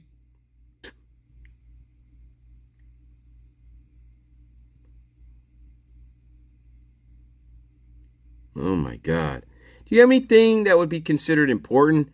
And, okay, let's redact it. Good job, Idaho State Police. Thank you.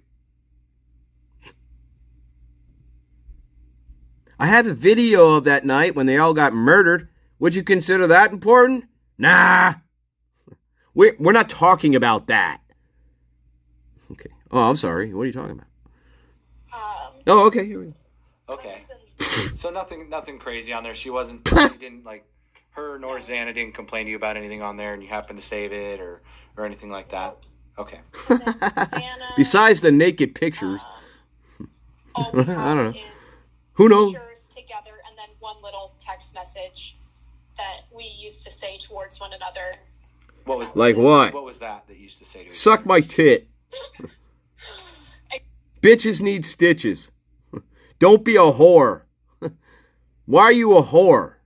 I don't know. What was this little message you give each other? I don't know. We redacting it. Get some real tits, bitch.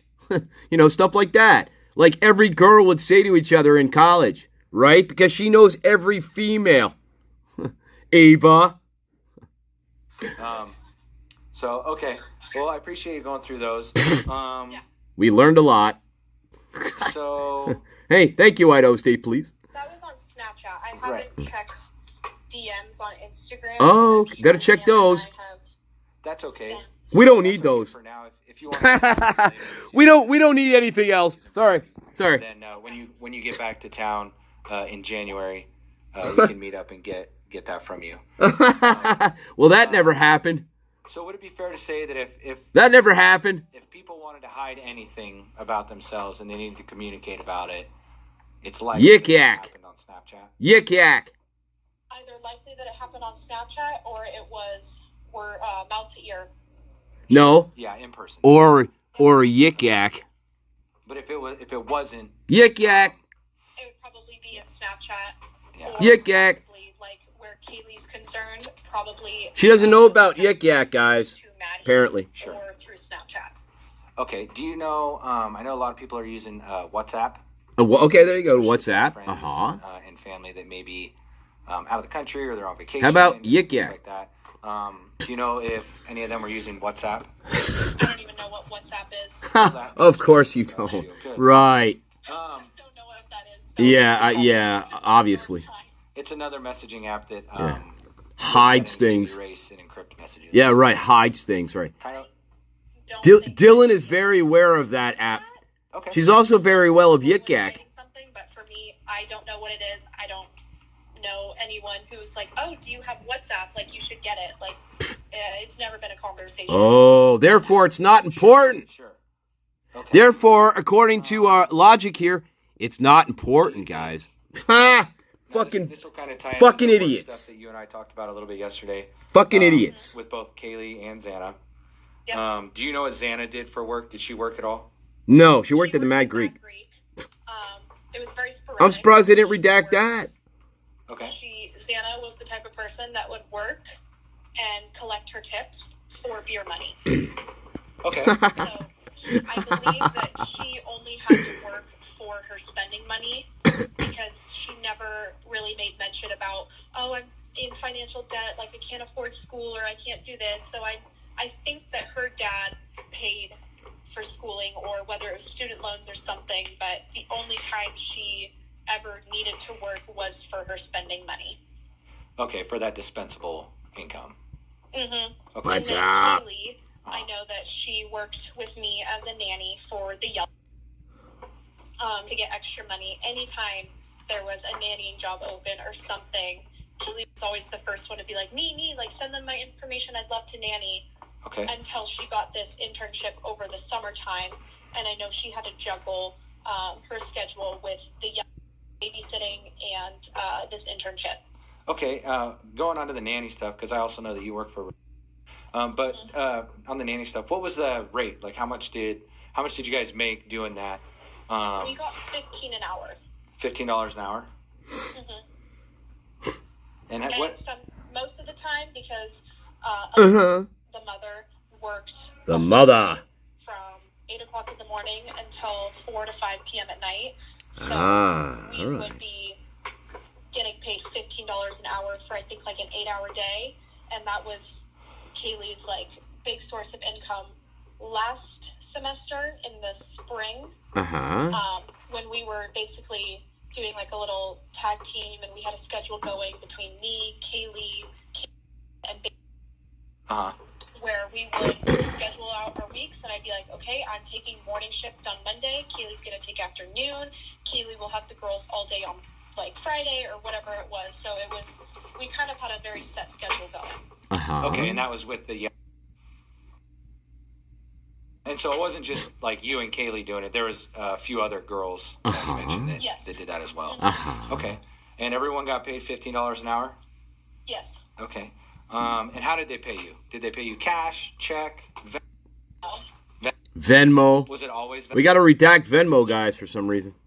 We got to redact Venmo.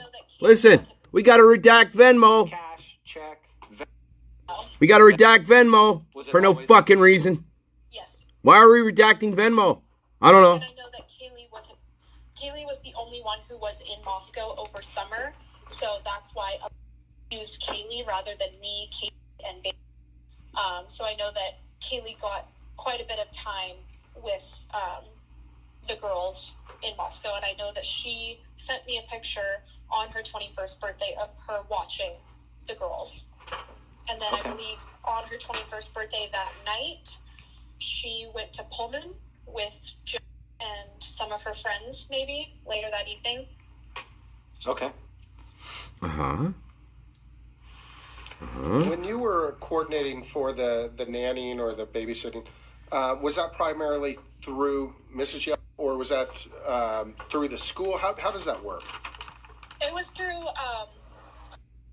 because her husband actually ran into me at the Kibby Dome and said, "Hey, do you like kids?" And I go, "Yeah." And he goes, "Want to babysit my kids?" And I'm like, "Yeah, sure. Uh-huh. Like, send me your wife's number." And I called him one night and I said, "Hey, I ran into Tom at the Kibby Dome and he said that you need a nanny." And I went over to her house that night and lived with her and instantly fell in love with her family and her kids. And she was like, "So here's the thing, I need a babysitter from 7:30 in the morning until 5 o'clock, Monday through Friday." And I go, "Okay, don't worry, like, I got it." And so I put a feeler out to all my friends and said, "Send me your guys' schedules." And Kaylee reached out to me, Katie reached out to me, Bailey reached out to me. And that's kind Kaylee, of how we got Katie, that Bailey. going. And I think maybe I met Kaylee beforehand. If not, I think Alicia just felt comfortable and confident in my decision on who I would let around her kids, since her kids are basically my kids now. So she felt comfortable enough being like, "Okay, I trust your judgment in these girls, and if you trust them with the kids, then I do too." So I think one day I came home and it was Kaylee's shift, and that's when they met. And ever since then, Kaylee was just working for her. Mm-hmm.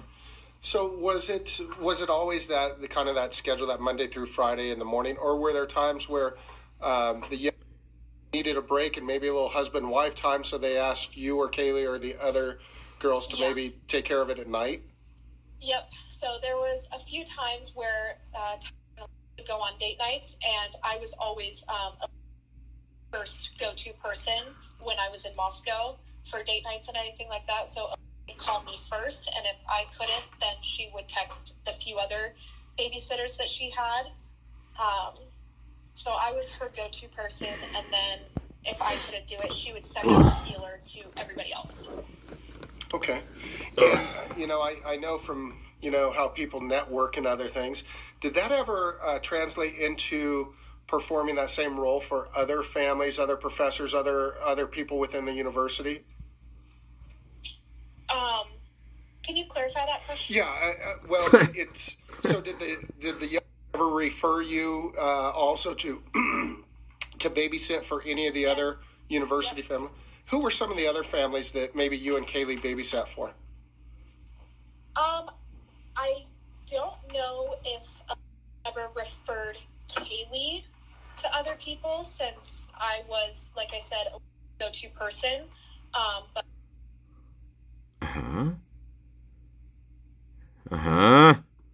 Redacted. and there might have been one or two times where Kaylee watched the roles, but I can't be 100% certain. And then I think there was like one or two other families that Elise had sent my contact information to for occasional date nights or spur of the moment, because Elise also knew I was not a partier. I did not go out, and she was like, "It's a Saturday night, it's 8 p.m. I'm sure 8 p.m. you can call her." And so people would call me and be like, "Hey, can you be here in 30 minutes and watch my kids?" And I was like, "Yep, I can." That was very nice of you to do so.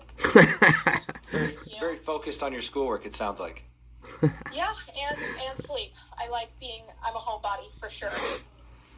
Well, you sound very dedicated to us, and we commend you. That's a Fantastic. great trait to have special. Hey, can you babysit my kids? Other way than a compliment, but for your age group, it sounds like you were very driven, dedicated, and committed to. I don't in know. the future. Look at Mrs. Jones. 100%. Dame. 100%. Okay. So with the babysitting, have you or any of the other gals that did this babysitting and things like that? Real quick, back up for a second.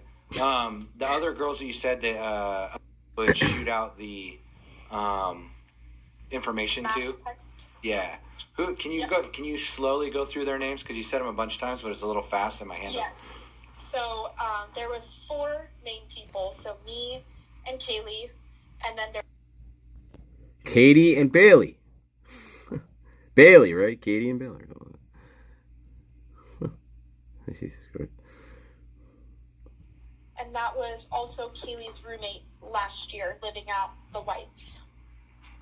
Okay. Okay. And who is the other girl? There's Bailey.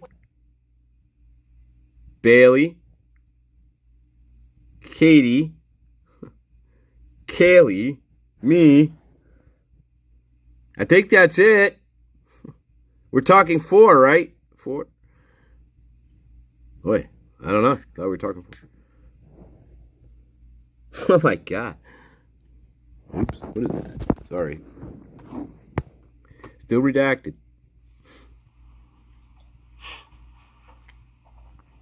Okay.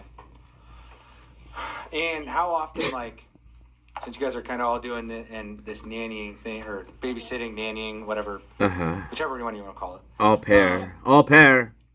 Pay $15 an hour, paid by a.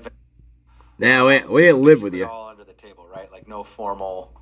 There was no like hiring agency that you guys went through. It was all kind of just word of mouth. You know, hire a young gal to watch the kids, and you know. Yep, under the table. Cool, perfect. Cool. That's the way to go. That is the way to go. Yeah, that's the way to go. Totally. Yeah. Totally. Especially in Idaho. Totally. With any of the families that you guys babysat for, I don't know if it's you had maybe a couple others. I don't know. The girls. I'll have to follow up with them. Was there ever any weird interactions with the parents or the parents, the husbands, the wives? Yes. Was there ever any weird interactions that occurred for any of the girls? Lick my love poem. Nope. Okay, and of more course. Specifically, was there ever any sexual innuendo or any lick my love pump? I'll pay you $16 an hour. No, of course not. And obviously, that's a very good, like, it's a good answer for you. Like, that clearly never happened to you. But none of the girls ever reported anything like that to you, or I'm never gonna babysit for those people again, or anything like that. No. Okay. And I think if something were to happen like that, they would report that information to me. Like, hey, this kind of happened to me. Like, should I be concerned? So nothing of that sort ever happened. And, all right. I know that when we were watching, I don't know. Was rarely ever home because he was either or it was rarely ever home. And we would pop in. She would be like, hey, give us kind of a rundown of what we could do for the day, and then she'd be off. Okay, and so she was primarily the one that would get home while you guys were still there, and then kind of relieve you guys, and then head out. Yep. Okay. Yeah.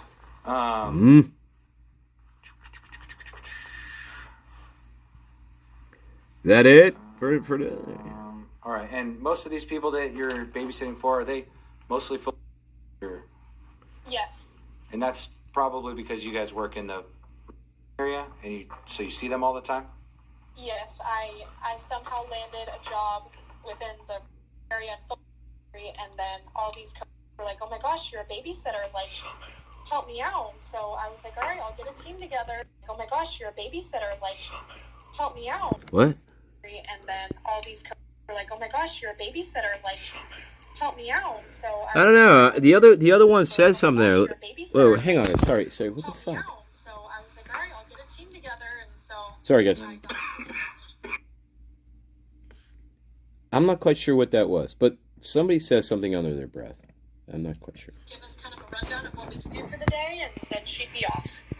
Okay, and so she was primarily the one that would get home while you guys were still there, and then kind of relieve you guys and then head out. Yep. Okay. Yeah.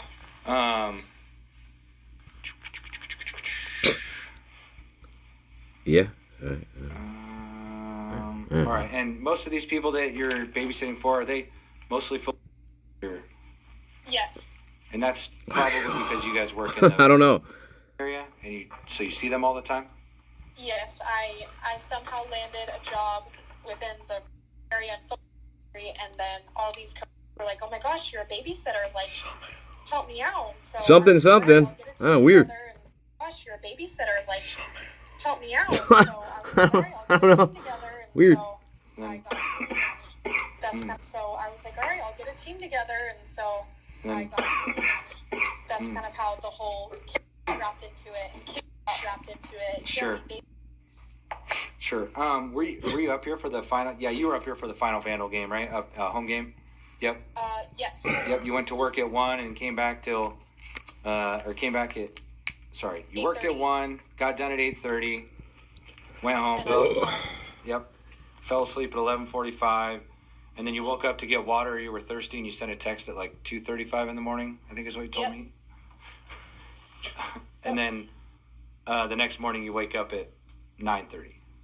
Yep, and then I was just cleaning my house, and I was getting ready for a normal Sunday and preparing to do homework that I procrastinated, and then I made some lunch at about 11:50, 11:45, and then I hear a bunch of sirens, and that's kind of when all hell broke loose. Okay, and did you tell me yesterday that you actually walked outside because you saw some of your friends and you were over there when the police were there? Yes, so I think it probably was 12:10. I called my mom right when I heard the sirens, and I said, "Mom, I'm freaking out. There's sirens on my street. I'm seeing a lawn standing outside in a blanket," and this was before they put caution tape around the house. And I said, "I need to go out there and check on Emma." So before caution tape, before we really knew anything, I ran out there with a blanket, and I was just holding Emma and making sure that Jim and Dylan were okay. And Hunter, Dylan, Josie. Get out of the back of the cop car and come sit next to me. And Jack got out of the cop car. I wasn't going to question anything. And when I saw the caution tape go up, I knew that something really bad had happened, and I wasn't going to cry out answers. And I just wanted them to know that I was there for them, and I wasn't there to get answers, and I was just merely there to make sure that they were okay. Okay. You didn't want to know anything. So we sat out there for probably an hour and a half, and then that's when I've got a really close relationship with Tyson. Tyson Barrett. Oh, okay, here we go. He comes into the Kibby Dome almost every day. Tyson. He's working the football games, and so he knows me. He works the football games. Showed up to the scene. He saw me sitting there with Evan. Evan also works for the Kibby Dome. And I could see in his eyes that he was looking at me like, holy shit. And he comes up to me and he's like, "I'm so sorry." And he goes, "Do you know anyone in that house?" And I go, "Yeah, I know all 4 of them." And he was like, "I'm sorry, like, we'll figure this out." And then that's when he kind of told us, like, "You are free to go to the police station. We'd like to, like, question you." And so. Did you do that? I did. Hang on. We'll back it up.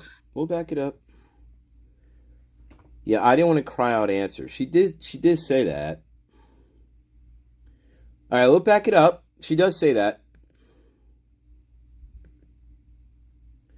All right, quick break. We're going to pick it up. So we'll pick it up from that point. 9:30, whatever. 11:45, 11:50 rolls around. That's when she hears the sirens. We'll pick it up from that point.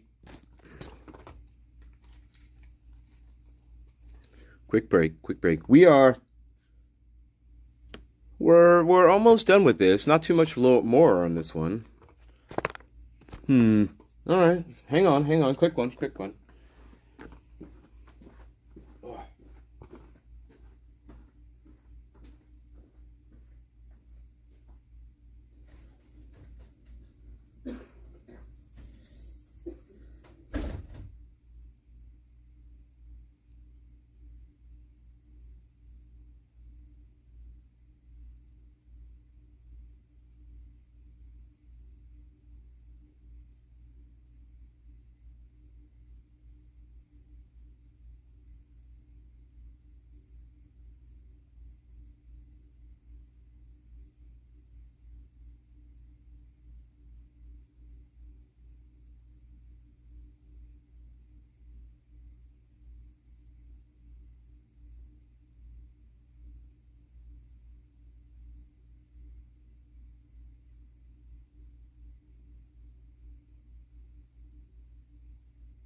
shit, man. Oh, shit, man. I think that was little G at the axe throwing contest. Probably little G. Yeah. Fuck. Who knows? Oh my god. Oh my god. Oh my god. I ain't gonna work on Maggie's farm no more. Thank you, Bob. Thank you, Bob. Thank you, Bob. Thank you, Bob.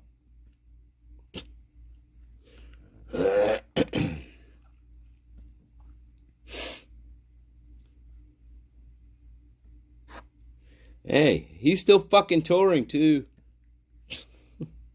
He's in England. Touring. All right. Let's get back. All right. Let's get back. In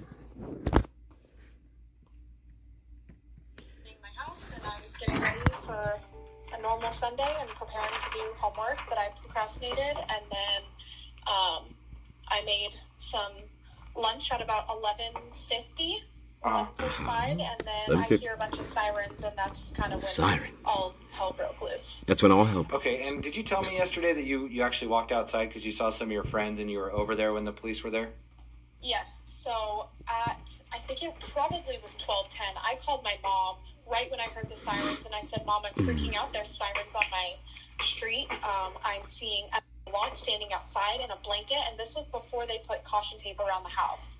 And I said, I need to go out there and check on everything. So before caution tape, before we really knew anything, I ran out there with a blanket, and I was just holding everything and making sure that Jim and Dylan were okay. And then I see Jack get out of the back of the cop car and come sit next to me, and I obviously wasn't going to question anything, and when I saw the caution tape go up, I knew that something really bad had happened, and I wasn't going to cry out answers, and I just wanted them to know that I wasn't going to cry out answers. I wasn't going to cry out answers, and I just wanted cry out answers? I knew that something really bad had happened, and I wasn't going to cry out answers, and I just wanted them to know. I think she says cry out answers. Something answers. Fucking hell. Something answers. The fuck? Them to know that I was there for them, and I wasn't there to get answers, and I was just merely there to make sure that they were okay. Okay. Yeah, I don't. Yeah. And then, so we sat out there for that doesn't work for me. I agree that doesn't work for me. That part sounds like that doesn't sound. It sounds like she's thinking up that on the spot right there. Just merely there to make sure that they were okay. Okay.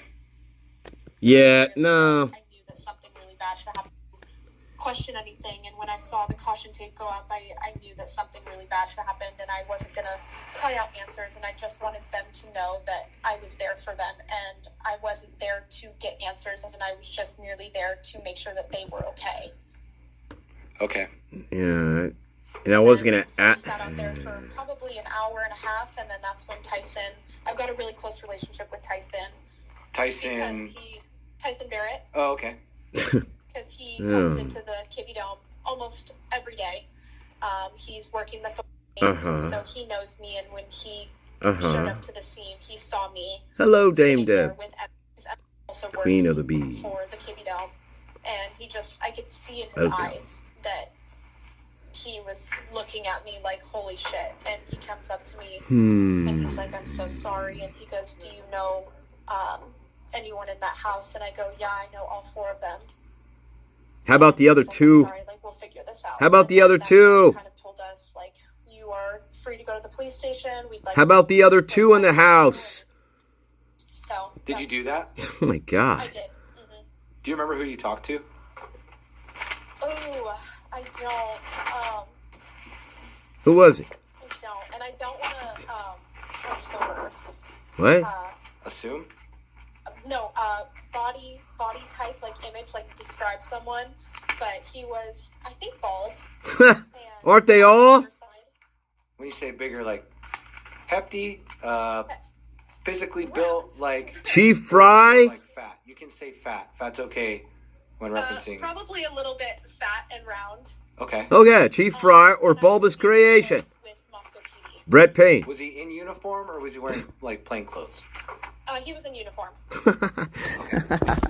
Oh And my I know God. that in his office, he had a camera set up. all right. Hang on. Oh God.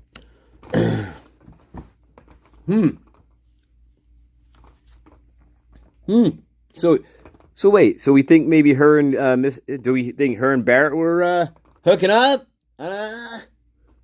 I mean, he would come to the Kibby Dome every day for no fucking reason. I don't know. I mean, he would come to work the football games, but it seems like he was there every day, according to Ava, for no fucking reason. Anyway, let's do this. Let's do this. Hang on.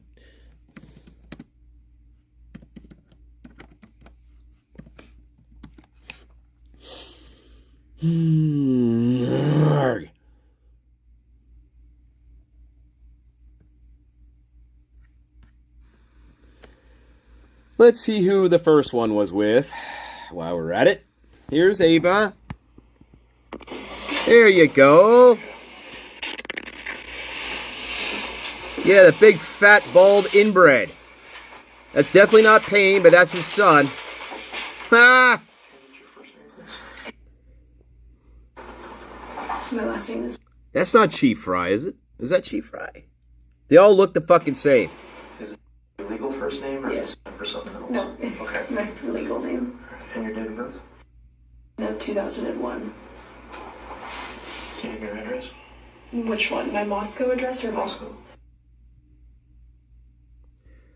Who is that? Moscow, Idaho. Has a phone for you? And is your license? Not quite sure which one that is. Again, they all look the fucking same. But...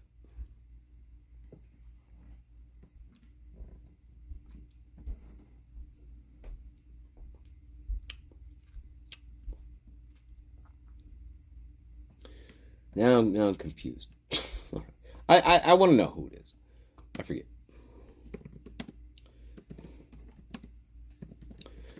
I can't keep their names straight sometimes either.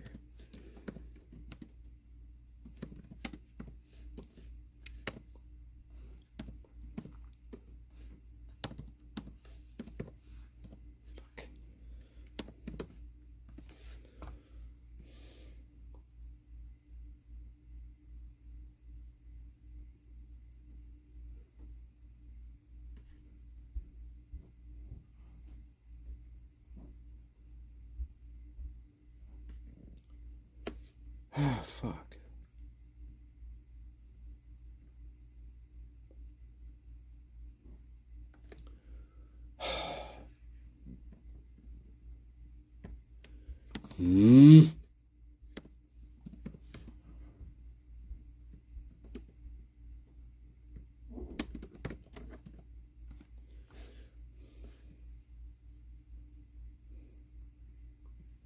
The fucking doesn't tell me here.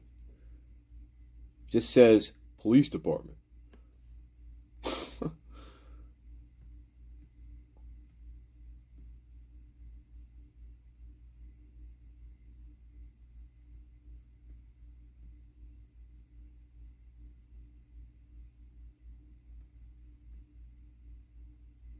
I don't know.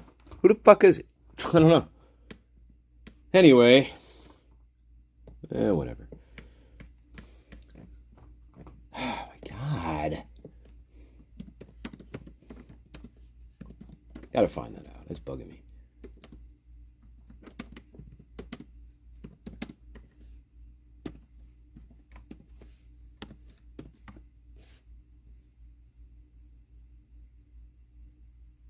The fuck? Who was it? Look. Who first interviewed Ava 1 on 11/13? The first person to interview Ava Wood on 13 was a police officer during the... Yeah, I know that. Jesus Christ. I don't know.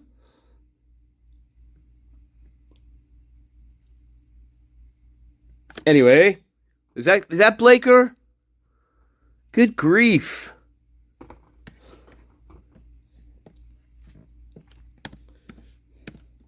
God, they all look the fucking same. Blaker, Fry, Payne, they all look the fucking same. God.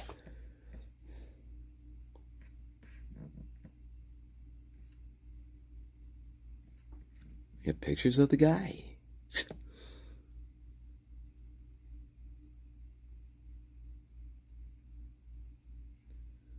Jesus fucking Christ. Blaker. Moscow. Police.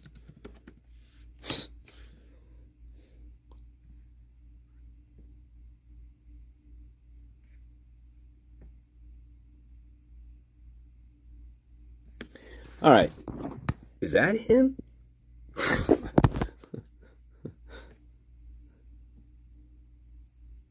No, that's not him. The fuck? All right, never mind. I want to belabor this. Thank you. If it's Blaker, it's fucking Blaker. Anyway, let's carry on. I knew he had a camera in his office. Yes, you were being video recorded. Yes. Recording our conversation. So if you wanted to go back Okay. and find my interview.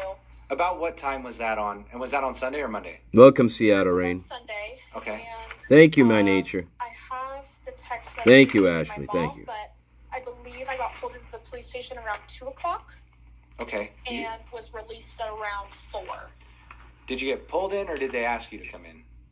They asked me to come Okay. in, and I asked Her him interview is only to 6 go minutes. to the police station. Just saying. And he said, unfortunately, yes, because I need to go to the police station.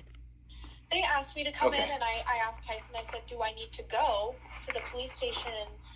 And he said, unfortunately, yes, because you were on scene. Like, we just Right. don't know. Okay. what Because know you about put this. yourself So at the he was scene, willing correct. To come give any kind of information that I know about this. And so, Okay. yeah, I drove Jack and I to the police station. Decor. Okay. She drove Jack Decor to the police station. Okay, good to know that.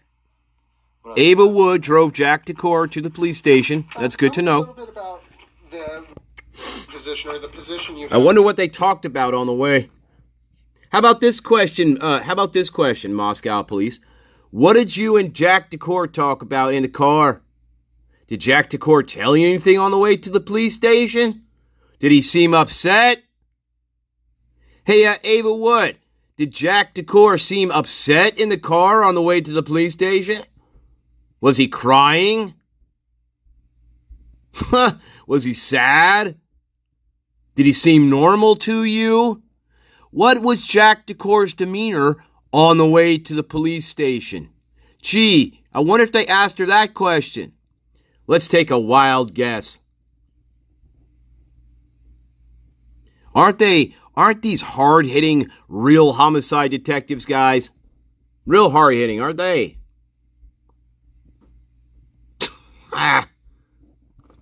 Nothing. That's a perfect opportunity to ask, well, what was Jack Decor's demeanor in your car when you're driving to the police station? I don't know. Not with these fucking inbred chuckleheads. Remember, they're not real homicide detectives, guys. Nope. Anyway, we're redacted again. Anyway, another missed opportunity. Unless they're redacting all this. I don't know. Another missed opportunity. Yeah, like Jack was really crying. He's hysterical. He couldn't believe that Kaylee was dead. Nothing like that at all. None of these fucking people are real. None of them are fucking real. Are they real? Are any of these fucking people real, guys? I don't know. I have no idea anymore. Seriously. I know this is not a real investigation. I know that. Okay? Because we're not hearing good questions. We never do. Anyway, we're still redacted. It is fucking creepy. It's fucking sick.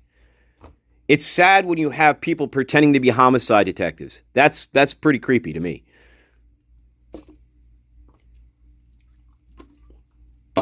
Right? Because again, why do I say that? Because look, we're talking about December 8th. We don't have Koberger yet, right? No. And at this particular point, Jack DeCour is probably still your number one suspect, correct? By a 12-8? Yes, he is. So why the fuck aren't you asking about his demeanor? She was in the fucking car with him, right? People in denial still think this is real.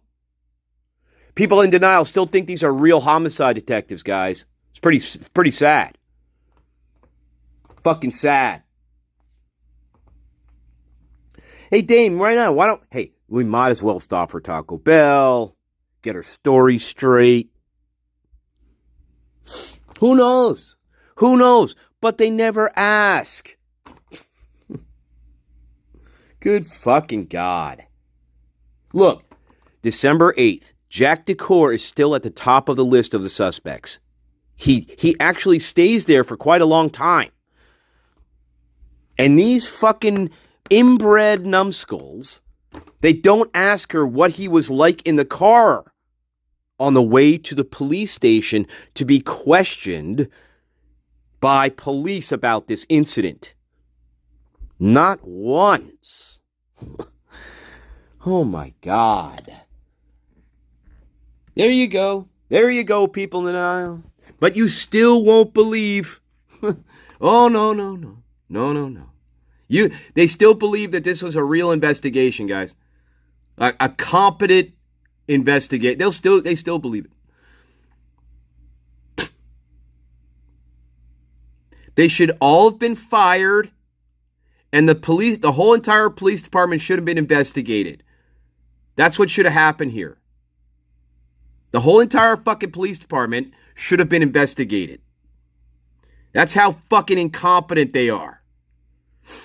I mean, I'm sorry, Idaho State Police. The same goes for both. Doesn't matter. They're all incompetent inbreds playing homicide detective. That's exactly what this is, over and over again.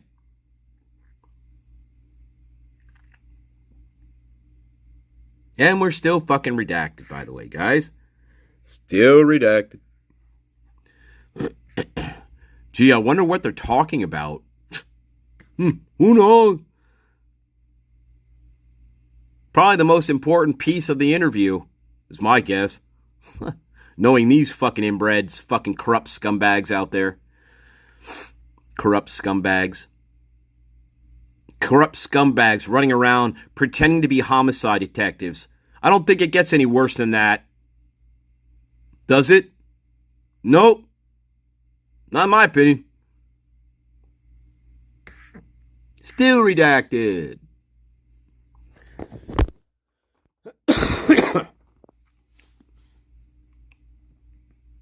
Ridiculous. No, yeah, they go to the hotel soon after. These two, at least. But yes, you're right. They all end up going to a hotel room. You're right. Unsupervised in terms of law enforcement. We have no idea what they're talking about. No. We have parents there at the hotel telling their kids to shut their fucking mouths. Who knows? Because this is not how you investigate a quadruple murder. So who the fuck knows?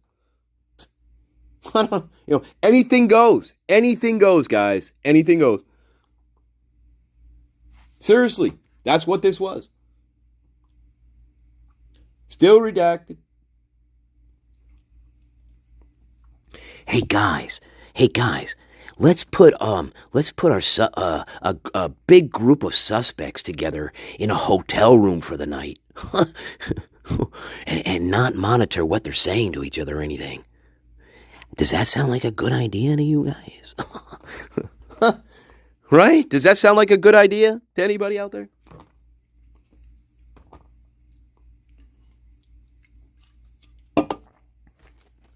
Doesn't sound like a good idea to me.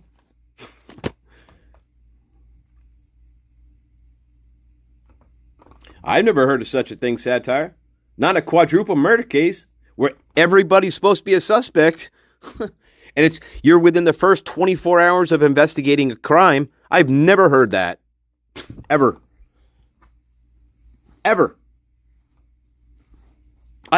Seriously, I've never heard of that.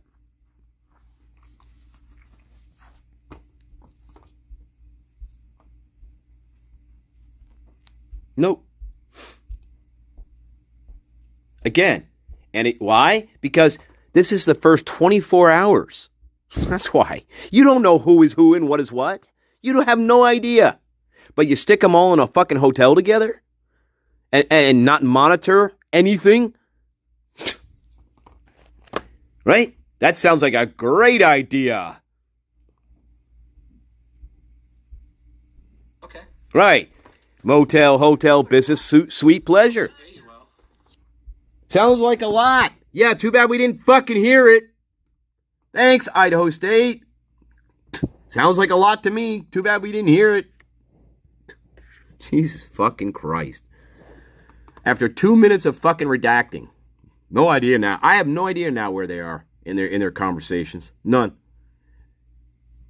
That's on purpose. This is all on purpose. Yeah, it sounds like great experience, Ava. It truly does. Lick my love pump. All right, baby. All right, baby. I think we're good. Are we good? We've got a couple more questions. Oh, dear. Do these in person, I can only imagine. but, Oh, we're going to do them in person, guys. You're down there. Hey, is there a third interview? We're up here in Moscow. Is there a third camped one? out at the police department. I don't know if Will and I both identified. We're both with the Idaho State Police. With the Idaho State No. No. When it comes down to the totality of this and your knowledge and your friendships with these people, who would do this to them? Jack Decor. Honestly, I didn't expect anything like this to happen. Who would have? Especially in Moscow. Oh, here we go. Dylan Mortensen. I'm not one to judge, and I believe everyone's innocent until proven guilty. But who did it? Yeah, you're right. We didn't hear anything about Dylan Mortensen. You're right, Merlin. Nothing about Dylan. Nothing about Bethany Funk. Nope, we totally forgot about him. Good job, Idaho State Police. Hey, maybe they get around to that in their third interview with her. Their third. Fucking third interview, maybe. Ridiculous. This is, again, another one that's completely ridiculous. And we go back to redacting. How fucking lovely. Isn't that lovely? Just lovely. Hey, we got a couple more questions for you, but we want to ask them to you in person. Why? Why don't you just ask her right fucking now?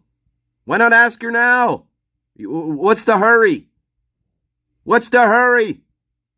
Are you in a fucking hurry? If there wasn't any kind of speculation at all, I couldn't even begin to tell you who I think is responsible, capable of doing something so heinous. True. She had a great view of the murder house. I want to make sure that the record is partially corrected because the family has actually been very cooperative. But Jack has volunteered and submitted his DNA, Jack Showalter. Fingerprints and been cooperative. Jack Showalter. He is actually not in. Okay. We generally don't feed any information back, but this is public knowledge that a lot of news outlets have ignored. But who does Jack hang out with? Because our gut speaks volumes to us, doesn't it? I mean, It's like the hair on the back of our neck, how it stands up. So our gut is equally as powerful. What about it? So you may be onto something there, but maybe it's not. So who else does he associate with that could also possibly have a connection to? Okay. So that little piece there that was redacted, she was talking about Jack Showalter. So that was the piece right there that was redacted. She was talking about Jack Showalter. But they're saying to her, well, we kind of already cleared Jack Showalter, but who does Jack Showalter hang out with? Okay, so that's where we're going with this. These victims, and maybe be the responsible party for taking their lives in this horrific crime. I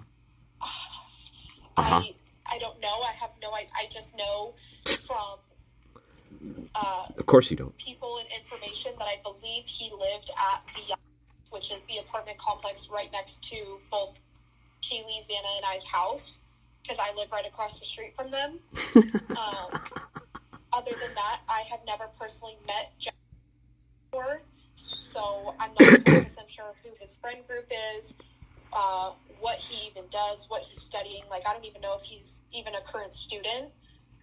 So it's hard to be able to tell who he associates with, rather than if you were to ask me about the big. Good question, Creamy Row. Good question. I know all of those boys. I know Jack. Good question. I know exactly who he's very best good friends question. with and whatnot. So it's hard to be able to give information about Jack. Okay. Anything else, Joe, on that? Nope. No. From your sorority? She's a sorority girl. Do you guys go by? We go for pi.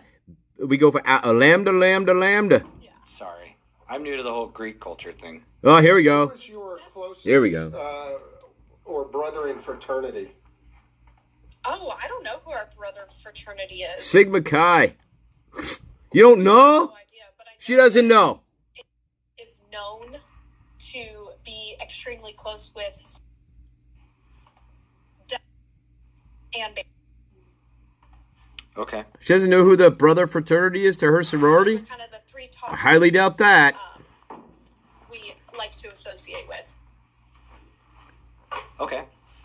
And I think the last follow-up question I have is, so I'm sure you've been following in the news and on Facebook the case a little bit.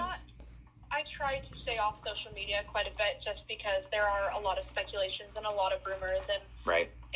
I don't want it to be a constant reminder while I'm trying to still process everything. Sure. But I know a little bit. Sure. So, and I'm sure you saw the information that we put out about a vehicle. Yes. Do you know anyone, or aside from what you may have seen on social media, do you know anybody that drives a car like that? I do not. I'm very aware of when I am coming and going from my apartment and getting into my truck.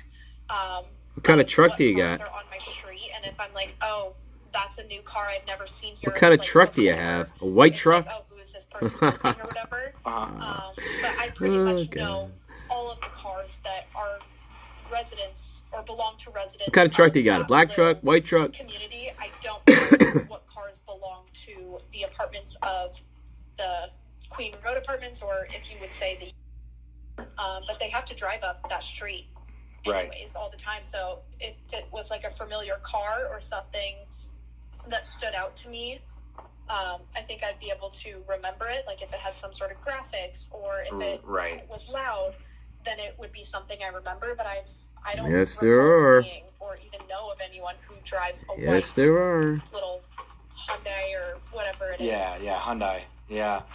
And so, how did you get home from the Kibbe Dome that Saturday night? Did you drive? I drove. You drove? Mm-hmm. Okay. And you didn't notice any abnormal cars or kind of like what you were saying, how you pay attention to that stuff around you. You didn't notice anything like that? No.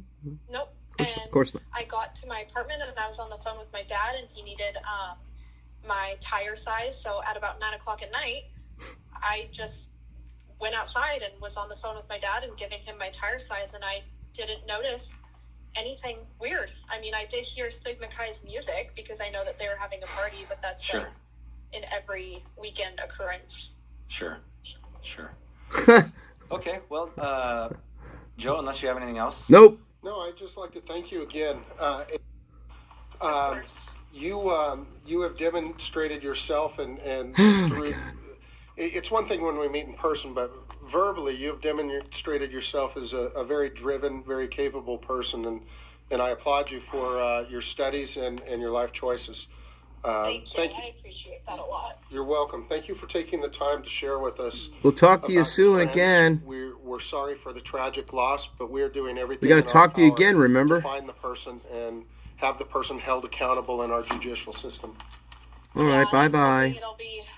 Hoping it'll be soon, and I do have faith in you guys. And Welcome, I know Caroline. that yesterday or the day before was hard, and I had watched a video of Tyson taking the belongings out of that house, and I just wanted to reach out to him and let him Tyson, know that baby. I admire you and your team's strength of just being able to get this job done, because my ex is actually a cop, and he's had to see some stuff that not the average person should have to see, and it's unfortunately more on a daily basis. So I applaud you guys for working through this and trying to find answers, and I hope that this all can come to a close very soon. Thank you very much. We're grateful. We appreciate it, and again, if you find anything in your messages between you and Kaylee or any of the other, Be sure to send them to us. and you think that they're important, get a hold of me. You have my phone number. Get a hold of me when you get back into town. It's not something that, unless it. I'm not going to throw my phone in the river, I promise. Nothing. I'm not going to scrub my phone, guys, I promise. So you get here. Thank God they didn't ask me for it. Can meet up and I can get those from you. And things like that. Thank God. Okay. All right. Thank you. Thanks. Of course. Thank Bye-bye. you. Bye-bye. Bye. Bye-bye. Bye-bye. End audio recording at 2:23 p.m. All right. There we go, my loves. Is that it?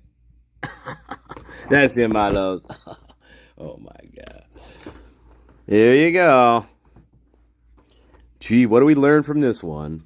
Whether you're a professional contractor or simply take pride in handling your own home repairs and projects.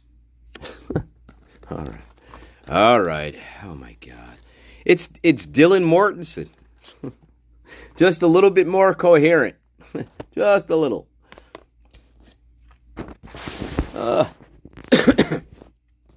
Dylan Mortensen, just more coherent.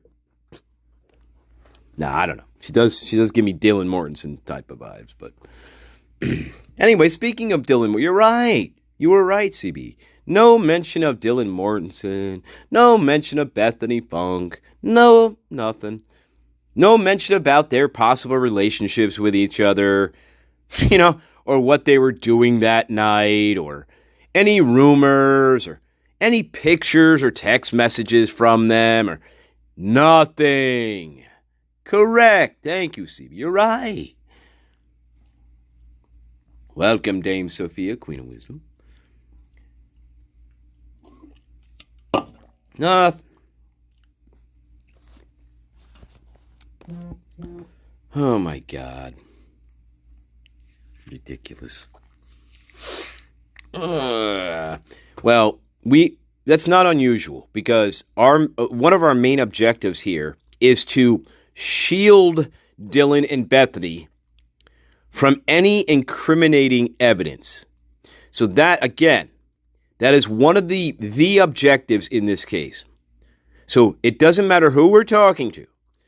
We really, unless they're a direct friend of Dylan and Bethany, we have to do whatever we can to minimize or totally not even ask about any of what they did. Unless they say, well, she did say, now that's not always true. She did say that she was friends, or she knew. Now, did she say? Let me think. She said she knew Dylan and Bethany, I believe.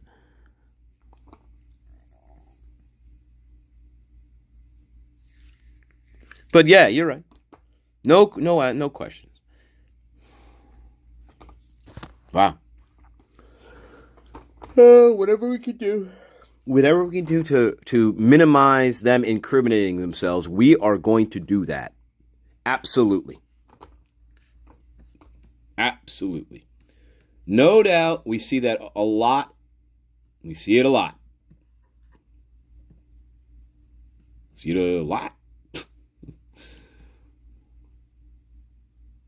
Speaking of incriminating,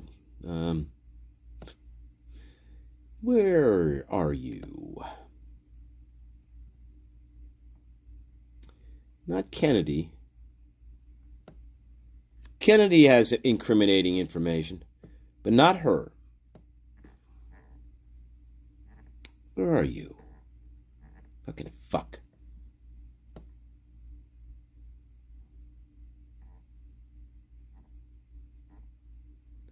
Erg. Who was it?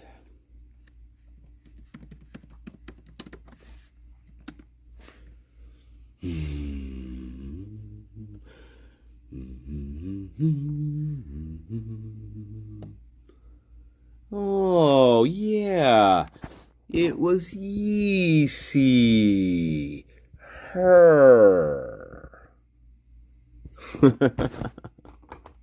Easy.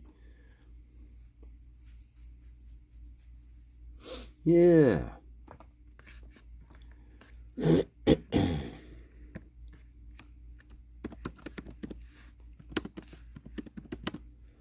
Yeezy has incriminating, Yeezy has contradictory information for our Dylan Prime. Oh, yes, she does.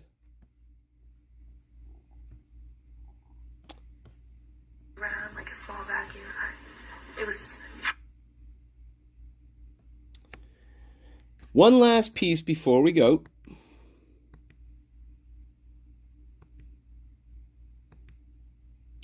Okay, one last piece and then we're going to go, all right, guys?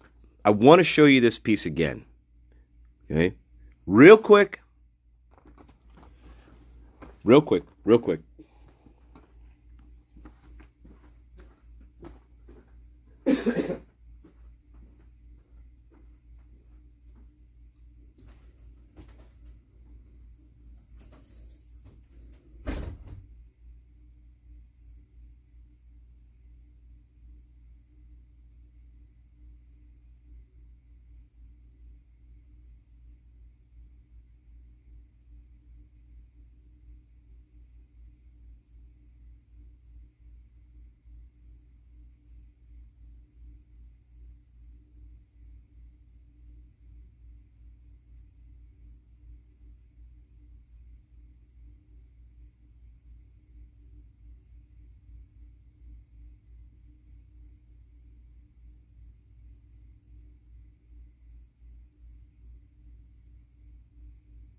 How about this, guys? I'm sorry, guys. This is for people in denial. Here's another question for people in denial. Hey, people in denial. Since we stuck about, 30 people, 30 suspects in a hotel room together, okay, the first 24 hours of the investigation, people in denial, I hope you're listening to this shit, because you're all fucking, that's why you're on the opposite side of the wall. How about this? Since you did that, since Moscow Police Department did that, do you think Moscow Police Department informed the hotel staff, hey, don't throw away any trash from any of the rooms. Don't throw away any of the trash. Don't empty any of the dumpsters. After we let these people go, okay? Do you think they did anything like that, guys? Nope. So guess what? Think about this. I just stuck 30 people in a hotel room that are all suspects. And did I tell the hotel manager, don't get rid of anything? Nope, I didn't. I want people in denial to really think about that principle. And then you come back and tell me this was a real fucking homicide investigation. You are all out of your mind. You're all out of your mind. You're all out of your mind to think this was a competent homicide. You're all out of your gourd. Yep. Because if you're going to stick at least 30 people in a hotel room that are all suspects, okay, maybe minus some of the parents, I'm just saying, if you're going to fucking do this, well then you can't let them throw shit away that you don't know they have. Like maybe murder weapons, other incriminating evidence they may have on their possession. I don't know. You're not monitoring them in any fashion. Right? Or is that am I delusional here? No, Tony. I don't think there was any police there. I don't know. Again, I'm not 100%, but I can't imagine them having Moscow police in a hotel with them. I don't see that happening.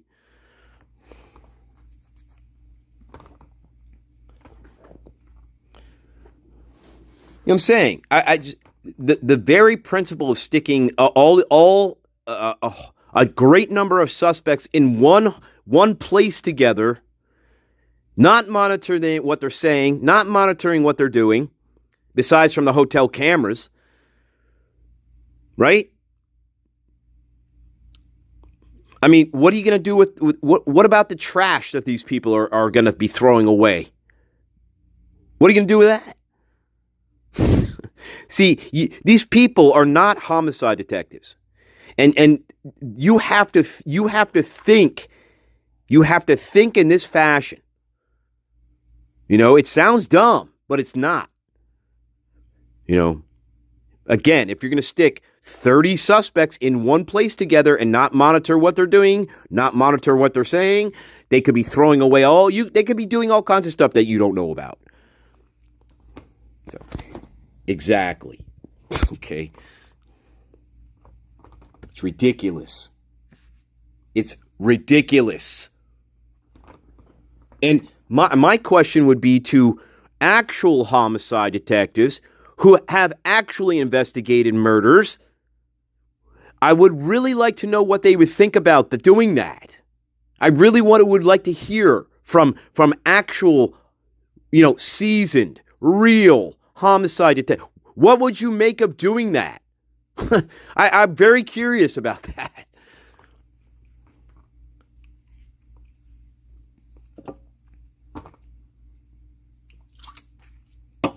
I can only imagine the responses. Whatever. Anyway, I want to show you this last piece. This is the Hobbit again. Hello, Hobbit. We've seen this one. Oh, yeah. I thought she was imagining something. Small vacuum. I thought she was imagining something. You were correct, Bethany. I'm gonna grab some notes here. Let me grab some notes. It's our friend Hobbit.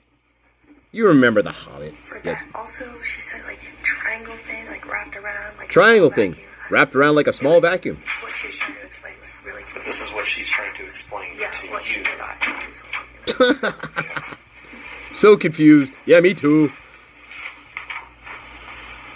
Remember this? The question about the messages, you tell her to run down there, and then she says, "I'm screwed, though." I'm scared. Oh. I'm scared. I'm guessing that's what she meant. Well, I'm guessing that's what she meant. I picked up on it.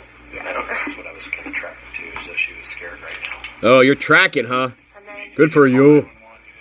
No. Reach out to anybody else outside. I thought she was imagining something.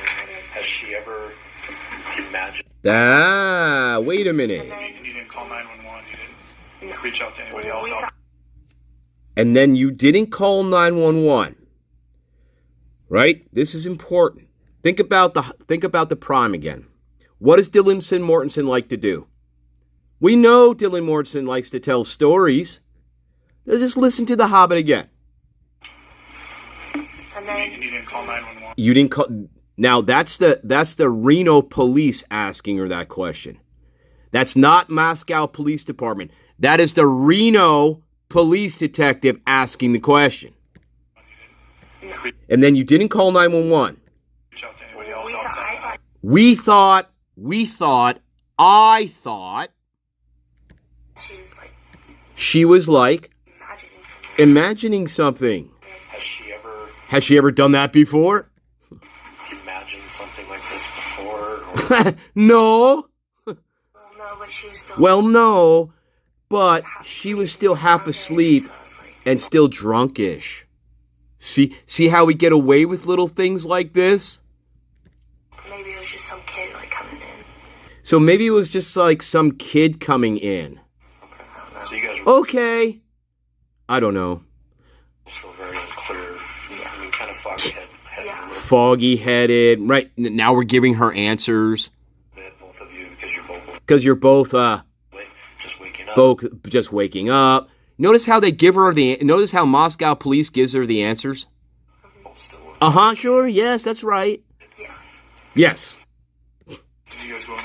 Again, we call that leading the fucking witness. No, we were just going to leave. See, listen to this is the part that's I've showed this to you before. So, the Reno detective asks about not leaving the room. Yeah. Did you guys go and explore? Any. Listen to what the Hobbit is trying to say here. No, we were too scared. And then she says, I was afraid someone was going to come and kick to leave, just in case, listen to this, just in case someone would kick in, okay? Then guess what happens? Moscow police cuts her off, and we never revisit this again.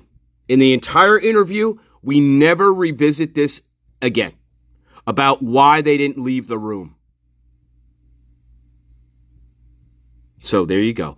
The reason why this happened is because Moscow police, first of all, they again, he cuts her off because the more she says, the more she's going to incriminate herself in this crime. And Moscow police knew that. And so that's why he cuts her off. She never finishes her answer because this is ridiculous. Her answer is ridiculous. Moscow police knows this answer is ridiculous. They do. And so that's why he cuts her off immediately. So this, besides seeing, he cuts her off, besides seeing, and we never get back to this question. Just saying, I wanted to reinforce that part. It's ridiculous.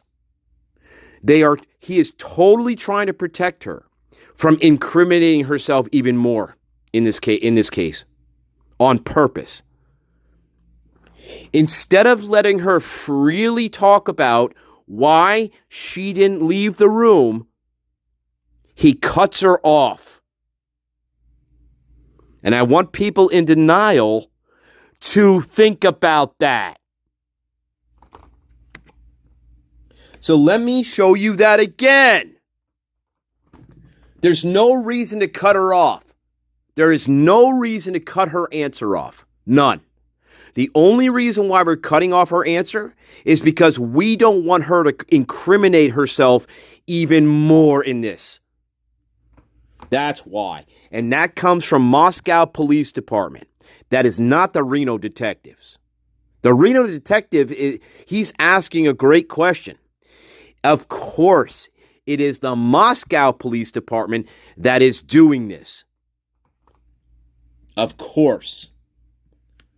Just waking up, both still intoxicated. Yeah. That's... No. Too scared. Just in case someone would Besides seeing the guy, did she say she saw... See? See? Just like that. Bam. We cut her off. She was going to say, no, we were too scared to leave just in case somebody was going to come and kick the door in, which doesn't make any sense. This answer incriminates Miss Bethany Funk even more. And Moscow Police Department, I forget who's doing the Moscow part here. He's well aware of this, and that's why he cuts her off immediately. He does not want her to finish her answer, and that's exactly what we see here. And we are the greatest. We are the greatest. We are the greatest. Welcome, Robot Glock. We are the greatest. Did you guys want to explore any? This is a great question. Why didn't you guys leave the room? Right? That is a great question. 7.5 hours it took you to call 911. Why didn't you guys leave the bedroom? And this is the Hobbit's answer that Moscow police on purpose cuts off, so she will not incriminate herself even deeper than she already is. No, we were too scared. Remember, 7.5 hours. Michael Myers is no longer inside the house. He left at 4:20. Right? Remember? No, we were too scared. To leave. We were too scared to leave the room because just in case someone would kick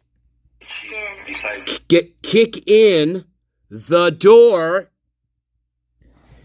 But nope, we can't let her finish her sentence. We go immediately to this. Besides seeing the guy, did she say anything at all? Something around his waist and it was like a vacuum. Just like that, my loves. I love you. There you go, people in denial. There you go. Yet another fascinating piece of information here, isn't it? Oh, they'll think of all kinds of excuses for that one. Yes, they will. Yes, they will.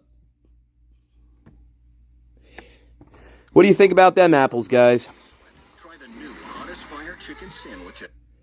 We're asking, listen, we're asking, this is the thing. We're asking one of the most important questions you can ask about this whole situation. Why didn't you or Dylan leave the bedroom? Right? And instead of letting her talk freely about that, our good old friends at the Moscow Police Department cut her off and changed the subject immediately. Not only did they change the subject immediately, but he asked the same question that they just asked her. Because he didn't know what else to say in the moment, but he had to cut her off. He had to cut her off, and he cut her off. See? You know, it's not just him and his Moscow Police Department buddies. No, it's him and a whole other different type of detective in the room. The Reno Police Department. Yeah. So he has to cut her off immediately. He asked a stupid question that they just were asking her about because he couldn't think of something else to say in the moment. The only thing that he knew in that moment was he had to cut her off immediately. And he does cut her off immediately. And they never revisit why Dylan or Bethany, why they never leave the bedroom. Period. I am the greatest. My garden is the greatest. And that's exactly what that is. Thank you. Thank you very much. This is the early show, by the way. The early show today. I hope you like this one. I hope you have a beautiful Saturday, all right? But I want people to really consider that, because that is exactly what happened. Sons of fucking inbred bitches, okay? They're all corrupt. Moscow police, they did this on purpose because they knew that we cannot have Bethany Funk incriminate herself any more than she already is.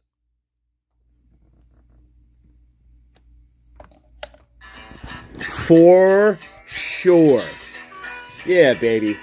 Yeah, baby. Sing it to me, Dylan. Sing it to me, Dylan. Sing it to me, Dylan. Yeah, it is. That's right. Oh, wait a minute. Oh, wait. It is. It is hard to stumble. Okay.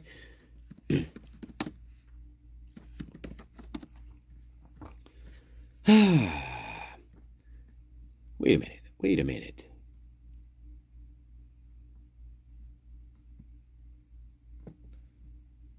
Nah. Well, this one doesn't have lyrics either, but I think it's a little cooler.